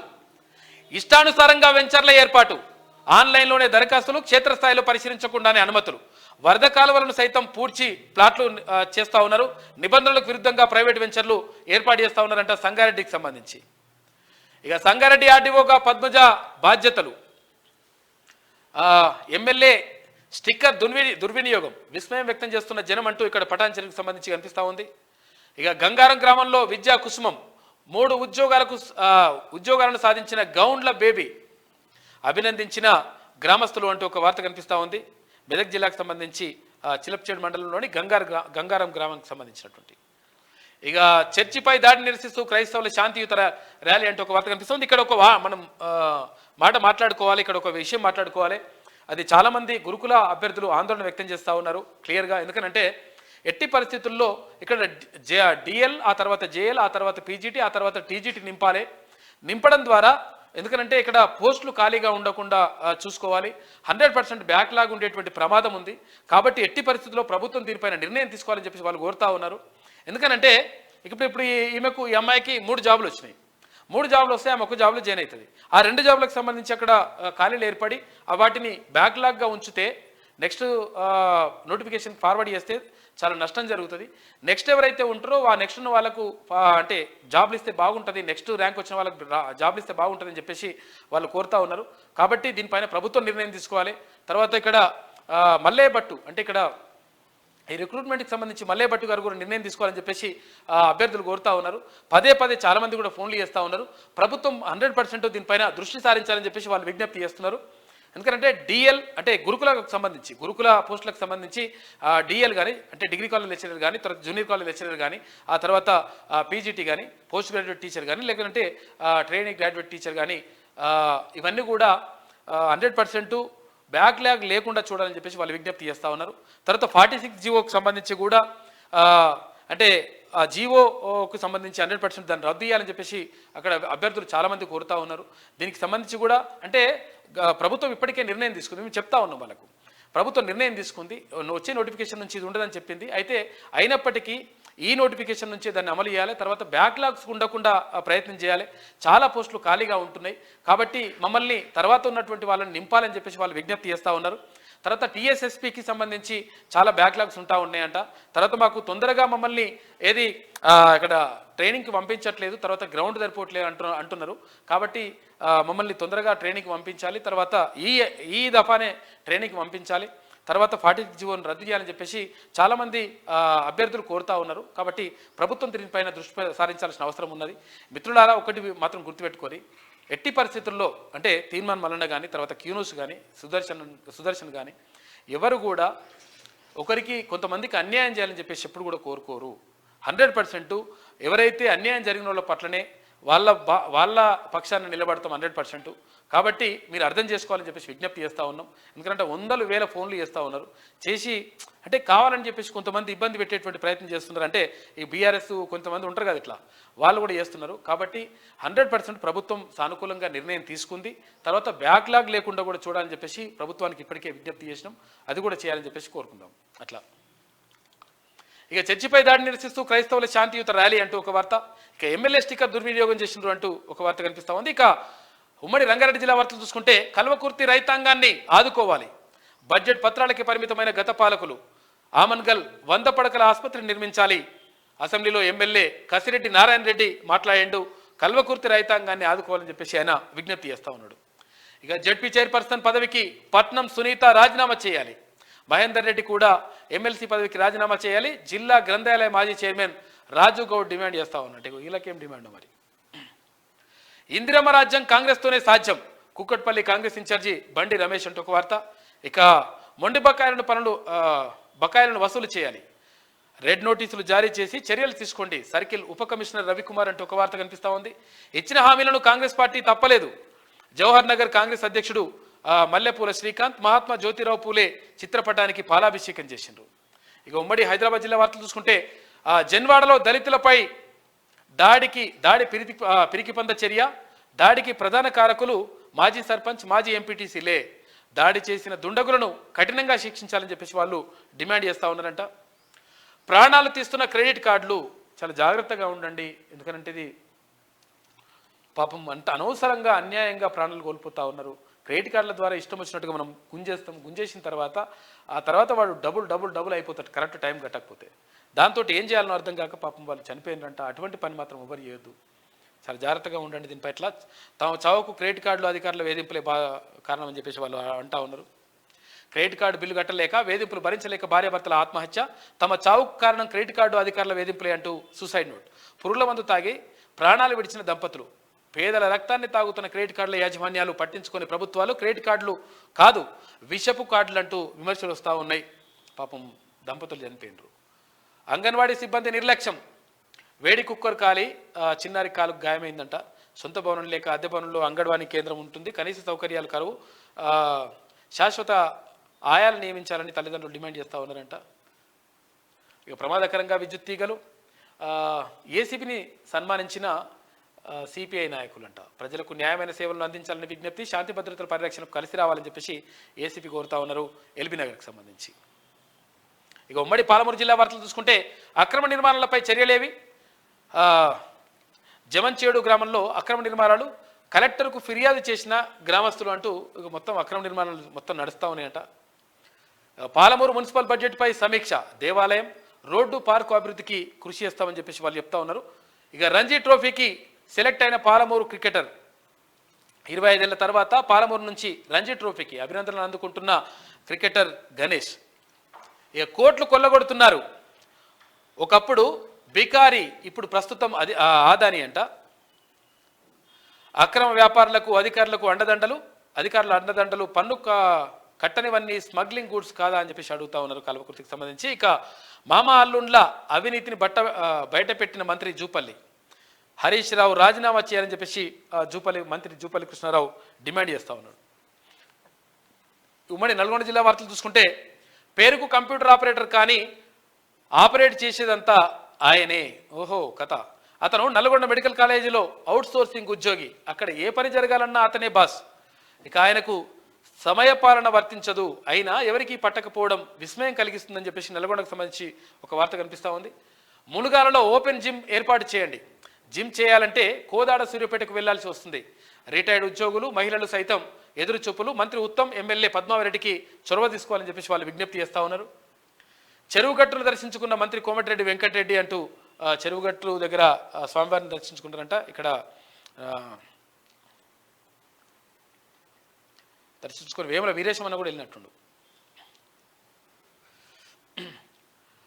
అనస్థీషియా డాక్టర్ లేకుండానే మత్తు ఇంజెక్షన్ ఇచ్చిన ఆర్థోపెడిక్ డాక్టర్, మృతి చెందిన 9 ఏళ్ల బాలిక డాక్టర్ నిర్లక్ష్యం వల్లే చనిపోయిందనే ఆరోపణ, న్యాయం చేయాలని హాస్పిటల్ ముందు ధర్నా, పోలీసుల హామీతో సద్దుమణిగిన ఆందోళన అంటూ పాపం చిన్నారి ప్రాణం తీసేసిండ్రు. ఇక గ్రామీణ క్రీడాకారులను గుర్తించడమే లక్ష్యం, గుడి కన్నా బడిని బాగు చేసుకోవడం మేలు, ప్రభుత్వ whip RR MLA Beerla Ilaiah అంటా ఉన్నాడు. గ్రామీణ క్రీడాకారులకు మంచి ఊతమిస్తామని చెప్తా ఉన్నాడు. అయితే ఇది నారాయణ గురు చెప్పేదనమాట. బడులు కట్టడం కంటే గుడులు అంటే గుడులల్లో బడులు ఏర్పాటు చేసిండు నారాయణ గురు. అదే మాటను మన ఆలయ ఎమ్మెల్యే చెప్తా ఉన్నాడు. గుడులు కట్టేదానికంటే బడులు బాగు చేసుకోవడం ద్వారానే భవిష్యత్తు తరాలు బాగుంటాయని చెప్పేసి ప్రభుత్వ ఆలయ ఎమ్మెల్యే బీర్లా ఐలయ్య అన్నాడు. ఇక ఉమ్మడి వరంగల్ జిల్లా వార్తలు చూసుకుంటే సీఎం రేవంత్ రెడ్డి చిత్రపటానికి జలాభిషేకం. బీసీ కులగణన నేపథ్యంలో హర్షం వ్యక్తం చేస్తూ సంబురాలు. జాతీయ బీసీ సంక్షేమ సంఘం రాష్ట్ర కార్యదర్శి శంతన్ రామరాజు అంటూ ఒక వార్త కనిపిస్తూ ఉంది. ఇక్కడ పాలాభిషేకం కాదు జలాభిషేకం చేసిండ్రు. అంటే ఒక మంచి నిర్ణయం తీసుకుంది ప్రభుత్వం అని. 8వ రోజుకు చేరిన నిరసన దీక్ష అంటూ ఒక వార్త ఇక్కడ జనగామకు సంబంధించి. ఇక జోరుగా కొనసాగుతున్న అక్రమ ఇసుక రవాణా, ట్రాక్టర్లతో 100 ట్రిప్పులు అక్రమ ఇసుక రవాణా కన్నెత్తి చూడని సంబంధిత అధికారులు. విద్యార్థులు మరిన్ని ఉన్నత శిఖరాలు అధిరోహించాలి. వరంగల్ పోలీస్ కమిషనర్ అంబర్ కిషోర్ జా అయితే పోలీస్ కమిషనర్ను కలిసిన కరాటే బ్లాక్ బెల్ట్ విజేతలు అంటూ ఒక వార్త కనిపిస్తూ ఉంది. ఆటో డ్రైవర్ల సమస్యలను తక్షణమే పరిష్కరించాలి. ఉచిత బస్సు ప్రయాణంతో రోడ్డున పడ్డ ఆటో డ్రైవర్లు సమస్యలు పరిష్కరించకపోతే రాష్ట్ర వ్యాప్త ఆందోళనలు. సిఐటియు మండల కన్వీనర్ వల్లాల వెంకన్న. మార్కులు తక్కువ వచ్చాయని యువతి సూసైడ్. ఎందుకమ్మా ఇట్లా? ఇదేందో. మహబూబాబాద్ జిల్లాలో మహబూబాబాద్ జిల్లా దంతాలపల్లి మండలం పెద్దముప్పారం గ్రామానికి చెందిన యువతి గ్రూప్ 4లో మార్కులు తక్కువ వచ్చినాయి అని చెప్పేసి హైదరాబాద్లో సూసైడ్ చేసుకుందంటే ఏంది ఇట్లా? ఇది పిచ్చి పిచ్చి పనులు ఏకూరినా 2 లక్షల ఉద్యోగాలు ఇస్తామని చెప్పి ప్రభుత్వం చెప్తా ఉంది. ఇది కాకపోతే ఇంకో ఉద్యోగం వస్తుంది. చచ్చిపోతే ఏమొస్తుందమ్మా? ఆటో డ్రైవర్ సమస్యలను పరిష్కరించాలని చెప్పి ఒక వార్త. ఉమ్మడి ఖమ్మం జిల్లా వార్తలు చూసుకుంటే పల్లెల్లో కారు చుచ్చు పెడుతున్న మతోన్మాదం. చర్చిని దహనం చేసిన ఉన్మాదులు, మణిపూర్ ఘటనను గుర్తు చేస్తున్న మతోన్మాదుల చర్యలు. భయాందోళనలో క్రైస్తవులు మాకు న్యాయం చేయాలంటూ వేడుకోవాలంటూ ఒకటి చర్యలకు సంబంధించి ఒక వార్త కనిపిస్తూ ఉంది. కార్మికుల శ్రమ దోపిడీ చేస్తున్న ఓబీ కంపెనీలు. ముఖ్యమంత్రి ఆదేశాలు తుంగలో తొక్కిన ఘనులు. మాకు న్యాయం చేయండి అంటూ న్యాయస్థానాన్ని ఆశ్రయించిన బాధితులు. విచారణకు ముఖం చాటేసిన సింగరేణి అధికారులు. కంపెనీలకు సింగరేణి అధికారులకు నోటీసులు పంపాలని చెప్పేసి లాయర్కి ఆదేశాలు జారీ చేసిందంట. అక్రమ ఇసుక లారీలపై పోలీసుల పంజా. వరుసగా పట్టుబడుతున్న ఇసుక లారీలు. పాల్వంచ మండలంలో 7 ఇసుక లారీలు సీజ్ చేసిన పోలీసులు. ప్రభుత్వం మారిన అధికారుల తీరు మారలే.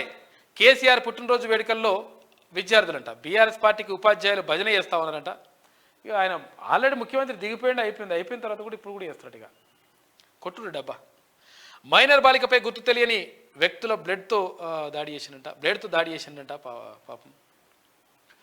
ఉద్యోగుల ఆటల పోటీల్లో కూడా దొంగ ఆటలు.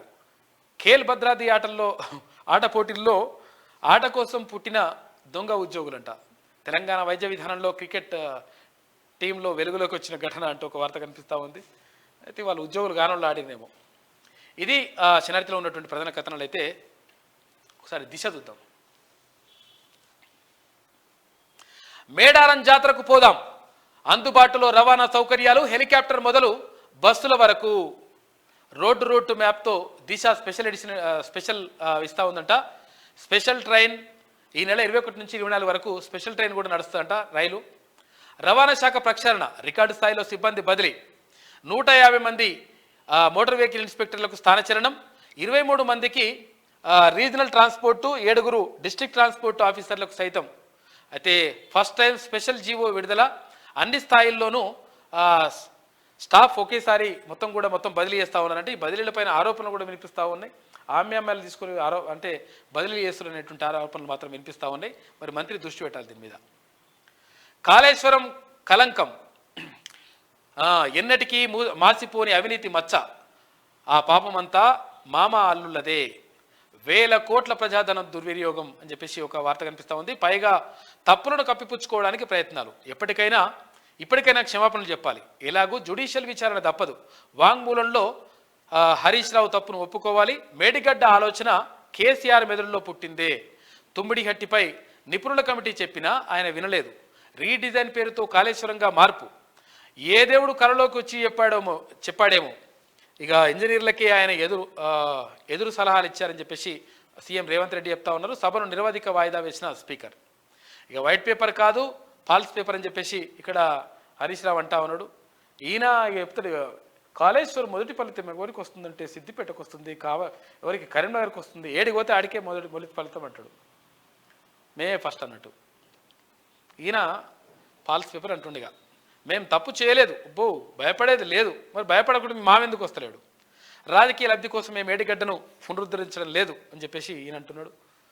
మాజీ మంత్రి ఎమ్మెల్యే హరీష్ రావు ఎన్నటికీ మాసిపోని అవినీతి మచ్చ, వేల కోట్ల రూపాయల ప్రజాధనం దుర్వినియోగం అయిపోయింది, కాళేశ్వరం కలంకం, ఇక ప్రాజెక్టు పనికిరాదు, అది పాలిచ్చే ఆవు కాదు దున్నపోతు కూడా పాలు పెడతాడు కాక, ఒకవేళ కేసీఆర్కు దున్నపోతుని ఇస్తానికి కూడా పాలు పెడతాడు. అన్నారంలోనూ బుంగలు వస్తున్నాయి. వైట్ పేపర్ ప్రెజెంటేషన్లో మంత్రి ఉత్తమ్ కుమార్ రెడ్డి మాట్లాడాడు. మీరు ఇంజనీర్లా ఏం చదువుకున్నారని ఇంత ప్రాజెక్టు డిజైన్ చేశారు, నీళ్లు వదిలితే సుందిల్లా అన్నారం సైతం కొట్టుకుపోతాయి. బీఆర్ఎస్ పై భట్టి విక్రమార్క ఫైర్ అయ్యిండు, మంత్రి భట్టి విక్రమార్క ఫైర్ అయినటువంటి వార్తను చూసుకోవచ్చు. మొత్తం మీద మీరు ఇంజనీర్లు అంటున్నారు కదా, ఏం చేసిర్రా నాయన, ఇది పతంత ఏంది, ఈ పెంట ఏంది అని చెప్పేసి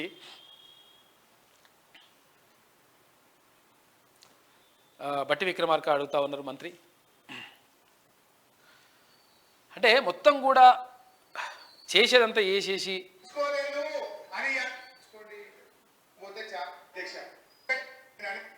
చేపించుకోవడానికి అవకాశం 2,000 కోట్లతో అగ్రిమెంట్ చేసినటువంటి ప్రాణి, నేను అందుకే చెప్పింది కేవలం 38,000 కోట్లతో అగ్రిమెంట్ చేసినటువంటి ప్రాణహిత చేవెళ్ల ప్రాజెక్ట్ ని మనం రాష్ట్రం వచ్చిన తర్వాత కూడా కంటిన్యూ చేసుకుంటే ఖర్చు పెరగకుండా అదే డబ్బుతో అదే కాంట్రాక్ట్ విధానంతో కట్టి మనకి హ్యాండ్ ఓవర్ చేయాలి. కాంట్రాక్టర్ మనకి హ్యాండ్ ఓవర్ చేయాలి. అలా చేపించుకోవడానికి అవకాశం ఉన్న దాన్ని రీడిజైన్ చేసి 1,74,000 కోట్ల కింద తెచ్చారు అధ్యక్ష. రాజు సాగర్, ఇందిరా సాగర్ లో కూడా ఈపీసీ కాంట్రాక్టే, దాంట్లో పెంచుకోవడానికి అవకాశం లేదు. ఈపీసీ కాంట్రాక్ట్ సిస్టమ్ లో ధర పెరిగినా తగ్గినా రాష్ట్ర ప్రభుత్వానికి సంబంధం లేదు. ఆ కాంట్రాక్ట్ అగ్రిమెంట్ ప్రకారం ఆ దాంట్లో కట్టించి ప్రభుత్వానికి హ్యాండ్ ఓవర్ చేయాలి. అలా హ్యాండ్ ఓవర్ చేయించుకోవడానికి అవకాశం ఉన్నటువంటి రాజు సాగర్, ఇందిరా సాగర్ ని కేవలం 1,400 కోట్లు అయ్యేదాన్ని ఎందుకు మీరు రీడిజైన్ చేసి 23,000 కోట్లు పెంచారనే కదా నేను పదే అడిగాను. ఇప్పుడు నువ్వు చెప్పేది కూడా అదే, పెరిగింది తర్వాత పెరుగుతుందంటే పెరగడానికి అవకాశం లేకుండా ఉన్నటువంటి ప్రాజెక్టుని కావాలని మీరే రీడిజైన్ చేసి అడ్డగోలుగా పెంచేసుకుని రాష్ట్ర ఖజానంతా దోపిడీ చేసి మళ్ళీ ఇంకా చదువుదమ్మా అని చెప్తారేంటండి. రాష్ట్రం అంతా బ్లేటెంట్ గా ఇది డిజైన్ పేరుతోటి మొత్తం 1,00,000 కోట్ల రూపాయలు మొత్తం కథం చేసినటువంటి పరిస్థితి కనిపించింది. కాబట్టి 100% మీరే ఆ పాపం చేసిందని చెప్పేసి బట్టి విక్రమార్క అంటా ఉన్నారు. ఇక కమిషన్ల కోసమే డబ్బు సంచులు మోసింది హరీష్ రావే. కాళేశ్వరం నీరు సూర్యాపేటకి ఇచ్చారా? మంత్రి కోమటిరెడ్డి వెంకటరెడ్డి ఆగ్రహం వ్యక్తం చేసిండు. ముందే చెప్పినా కేసీఆర్ వినలే, మేడిగడ్డలో ప్రమాదమని 2015లోని నిపుణుల బృందం నివేదిక ఇచ్చింది. ఆ తుమ్మిడిహట్టి శ్రేయస్కరమని సూచనలు కూడా చేసింది. ప్రాణహిత చేవెళ్ల డిజైనే ఉత్తమని కూడా స్పష్టీకరణ చేసింది. కానీ వినలేదు కాక మొత్తం అది ముందుకెళ్ళిపోయిండు. ఇక అన్నారంలో మళ్ళీ బుంగలు, అక్టోబర్లో రిపేర్లు చేసినా మళ్ళీ రిపీట్. ఇక పిల్లర్ల ఫౌండేషన్ కింద నుంచి భారీగా వాటర్ వస్తూ ఉంది. ఇందాక మనం చూసినాం కదా, బ్యారేజీలో నీటిని ఖాళీ చేస్తున్న ఆఫీసర్లు చూడు ఎట్లా వస్తున్నాయి నీళ్ళు. ఇక ఏం వస్తలేవు, చిన్న లీక్ అవుతుంది, చిన్న ఇట్లా అయిపోతుందని చెప్తుంటాడు మళ్ళీగా.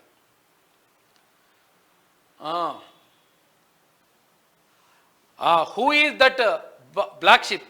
గొర్రెల స్కామ్పై స్పీడ్ పెంచిన ఏసీబీ, 12 మంది విక్రేతలను తాజాగా ప్రశ్నించిన అధికారులు. మాజీ మంత్రి తలసాని సహా అధికారులపై ఆరోపణలు. డబ్బులు ఇమ్మంటే బెదిరిస్తున్నారని ఆవేదన. 2 ఆఫీసర్లు కాంట్రాక్టర్లకు త్వరలో నోటీసులు జారీ చేస్తారు అంటూ ఒక వార్త కనిపిస్తూ ఉంది. దీనిపైన ఏసీబీ క్లియర్గా మొత్తం కూడా దీనిపైన మొత్తం కూడా కూపి లాగుతూ ఉంది. ఇప్పటికే తలసాని సీనన్న, మాజీ మంత్రి తలసాని సీనన్న వాళ్ళ ఓఎస్డీ ఉన్నాడు కదా, ఓఎస్డీ ఆ పేపర్లను ఇంపి తగలబెట్టినటువంటి విషయాన్ని కూడా మనం చూసినాం. అయితే ఇక్కడ గొర్రెల పంపిణీకి సంబంధించి మొత్తం 100 కోట్ల రూపాయలు వెనకేసుకున్నారు అని చెప్పేసి ఆరోపణలు ఉన్నాయి. అది త్వరలోనే తేలే అవకాశం కనిపిస్తూ ఉంది. గత ప్రభుత్వ హయాంలో జరిగిన గొర్రెల పంపిణీ స్కీమ్లో జరిగిన 2.10 కోట్ల కుంభకోణం కేసు విచారణలో ఏసీబీ అధికారులు స్పీడ్ పెంచారు. అయితే ఏపీలోని గుంటూరు, ప్రకాశం, పల్నాడుకు చెందిన 12 మంది గొర్రెల విక్రేతలను శనివారం హైదరాబాద్లోని ఆఫీసుకు పిలిచి ఆఫీసర్లు విచారించారు. మాజీ మంత్రి శ్రీనివాస్ యాదవ్ ఆదేశాల మేరకు పశుసంవర్ధక శాఖ అధికారులు మొయినుద్దీన్లు తమ వద్దకు వచ్చి గొర్రెలు కొన్నారని, డబ్బులు అడిగితే బెదిరిస్తున్నారని వారు ఏసీబీ అధికారులకు తెలిపారు. అయితే ఈ క్రమంలో ఈ శాఖకు చెందినటువంటి 2 అధికారులతో పాటు ప్రైవేట్ కాంట్రాక్టర్ మోయినుద్దీన్ అతని కుమారుడికి నోటీసులు ఇచ్చి ప్రశ్నించామని చెప్పేసి ఏసీపీ అధికారులు నిర్ణయించిందంట. కేసీఆర్ ఫెయిల్యూర్స్ ఎక్స్పోజ్, పక్కా వ్యూహంతో కాంగ్రెస్ సర్కార్ సక్సెస్. ఇక బడ్జెట్పై చర్చలో అప్పుల ప్రస్తావన, ఇరిగేషన్పై వైట్ పేపర్లో అటాక్. ఇక కలిసి వచ్చిన కాగ్ రిపోర్టు, మేడిగడ్డ విజిట్తో వైఫల్యాలు తెరపైకి తీసుకొచ్చేటువంటి ప్రయత్నం చేసింది, సక్సెస్ అయింది ప్రభుత్వం అంటూ ఒక వార్త కనిపిస్తూ ఉంది. ఇక గుల్జార్ రామభద్రాచార్యకు జ్ఞానపీఠ్ వెల్లడించిన ఎంపిక కమిటీ. ఇక గర్భిణిపై గ్యాంగ్ రేప్ అనంతరం పెట్రోల్ పోసి నిప్పు అంటించినట దుర్మార్గులు.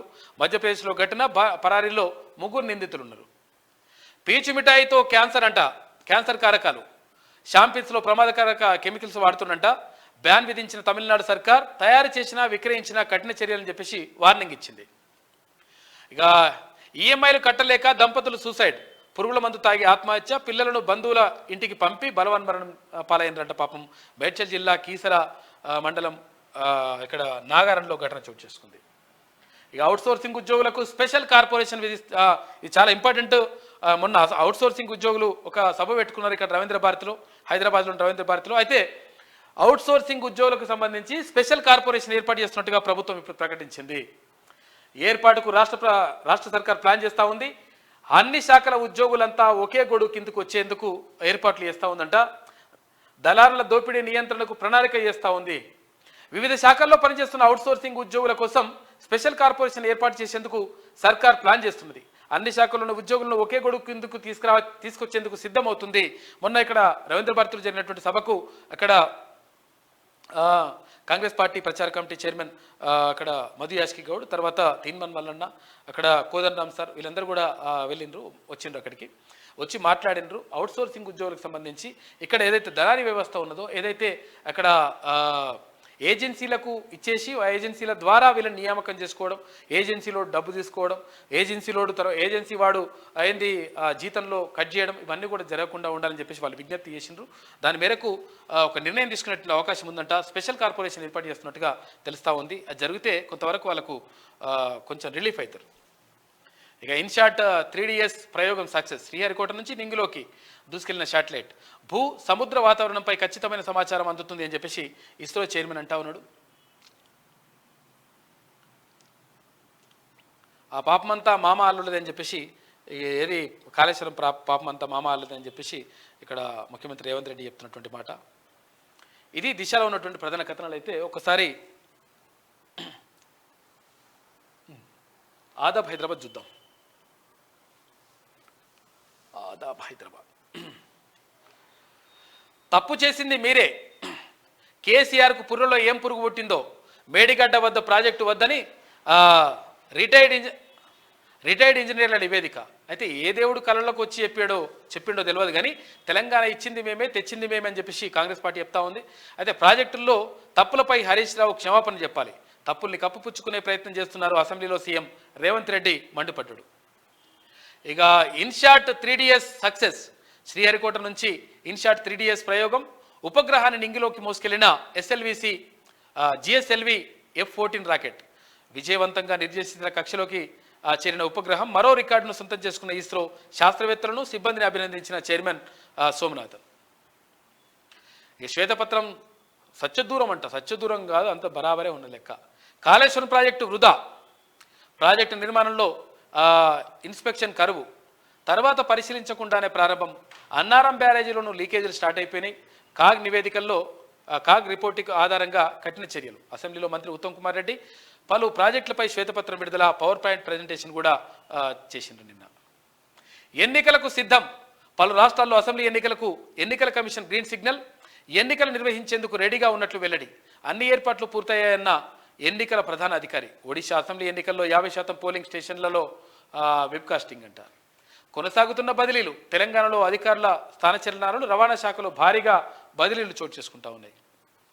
ఇక భారత్లో 2 లక్షల X ఖాతాలు నిషేధం విధించినట్ట ఇక్కడ ట్విట్టర్కి సంబంధించి. ఇక TSPSC ఫలితాలు విడుదలైనట్టు ఒక వార్త. CBI విచారణ మేం వద్దన్నాం. కేంద్రం విచారణ చేస్తే BRS BJP ఒకటవుతాయి. కాళేశ్వరం విచారణకు సిట్టింగ్ జడ్జి అవసరం. సిట్టింగ్ జడ్జిని ఇవ్వాలని హైకోర్టును కోరినాం.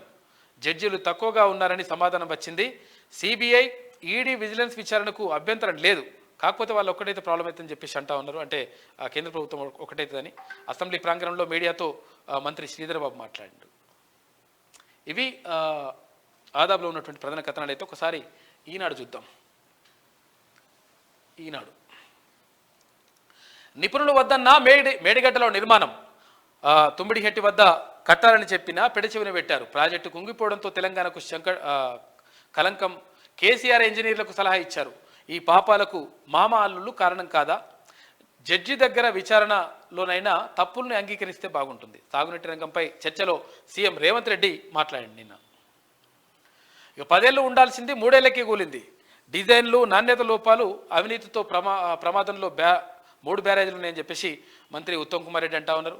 తప్పులు తడకగా శ్వేతపత్రం ఉంది. తుమ్మిడిహెట్టి వద్ద నీటి లభ్యత లేకనే ఇట్లా కట్టినామని చెప్పేసి ఈయన కథలు చెప్తా ఉన్నాడు. అట్లా నీటి లభ్యత ఉన్నది, మేము వాడికి పోయొచ్చినాం. ఇక గుల్జార్ రామభద్రాచార్యులకు జ్ఞానపీఠ అవార్డు. ఉర్దూ కవి, సంస్కృత పండితుడికి దక్కిన గౌరవం. ఇక జిఎస్ఎల్వి ప్రయోగం విజయవంతమైంది.